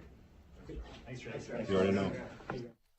All right, there's Travis Kelce at the podium as the Chiefs get ready for the Titans coming up on Sunday. We'll take a timeout. We'll continue rolling. But first of all, I want to tell you what is on tap. It's presented by KC Beer Company, KCBIER.com. With the NFL here, Major League Baseball playoffs, you can grab Kansas City's favorite lager, Dunkel, a rich, smooth, Munich-style brown lager. Go to kcbeer.com, kcbier.com. What's on tap tonight? Blue Valley Northwest versus Gardner-Edgerton. That is our high school football game of the week. Coming up tomorrow, we've got KU pregame at 1 o'clock for their kickoff at 2:30. Taking on Oklahoma State, in which is a pick'em now. Mizzou and Kentucky, 11 o'clock on the SEC Network. Mizzou now a 1-point favorite from a 2.5-point dog. We also have on ESPN Kansas City, Pitt State taking on Washburn at 1 o'clock. The Tennessee and Georgia game starts at 2:30. We'll join that in progress around 4 o'clock. And on Sunday, Central Bank of the Midwest pregame show starting at 9 o'clock in the morning. And then a doubleheader with Bills and Jets, Rams and Bucks. And then, of course, the beautiful tones and sounds of a Josh Brisco with the Chiefs special pregame show starting at 6, and also postgame show immediately following that game over on ESPN KC noon. Chargers and Falcons, the Seahawks and Cardinals at 3 o'clock, and if necessary, World Series Game 7 is coming up on Sunday. I should mention Game 6 will be tomorrow night at 7 o'clock on Sports Radio 810. That is What's on Tap, presented by KC Beer Company, KCBIER.com. We'll come back. Predictions, who wins the jersey, and I don't know, maybe Akat next. Take the show with you by listening live on 810WHB.com, in the 810 mobile app, or by subscribing to The Zone wherever you get your podcasts.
The Zone with Jason Anderson. Very disappointed. I wanted to play like 30 more cuts. Should have broke. Are you hiding them somewhere? Weekdays from 10 to 2 on Sports Radio 810 WHB. All right, so we may or may not get the cuts. I don't know. Let's go through the predictions really quick. Chiefs 38-14 for me. And the 14th is I want to go 37-17, but 38-14. They're going to whip their ass. Josh? 31-10. Hits the under, right? Yeah. 31-10. Okay, so the pattern this year, they had the 40-point game last time, so they have a close win this time. So I'm going to go 31-27. You're stupid. I know, but I like them. Beards, I can't wait to hear what you have to say. What's your prediction? Yeah, Chiefs win 3-2. 3-2, okay. I'm not sure the Titans are going to score that many points, honestly. Well, you know what? It's going to be a safety at the end of the game when they're like they're killing clock. It's like an intentional. Tommy Towns clock expires. All right, so we need to decide who is going to win these 4 $50 gift cards to Rally House with the jerseys. So we have one that is a definite. I'm putting all my chips behind Peyton Hillis. Peyton Hillis is road a winner. jersey, no less. Peyton White Hillis Peyton Hillis authentic. We knew it was white Peyton Hillis anyway. Hey-o, let's go. So that's a good one, Jason. I like Peyton that. Hillis is in, and then we've created two categories. 2 gift cards go to like the old time, like legit Chiefs. 2 categories going for obscure, and the old school Chiefs Emmett Thomas autograph jersey to me is in. Okay. So we need one more old school and one more obscure. Nick, this is what you're here for. Break some ties. Nick, out of obscure, what are my choices? Out of obscure, it's Aaron Murray practice jersey, Dan Saliamua, and Scott Fujita. I go with Fujita. I support this. I like Scott Fujita. I feel like this is a good result. I was going to go Saliamua, so sorry, Mike. 2 minutes. So we will go Scott Fujita. Okay. And also Peyton Hillis are the winners with the obscure side. And then we've got the vintage side. Ed Podolak, Albert Lewis, and Duron Cherry. Ed Podolak. I vote Albert Lewis. Was Albert Lewis the Number 29? That jersey looked like it had been through some things, so I'm going that way. I bonus points, tiebreaker points for it not being a fresh like Nike jersey. I mean, it's been in the closet for a while. Beards, what do you say, Albert Lewis or Ed Podolak?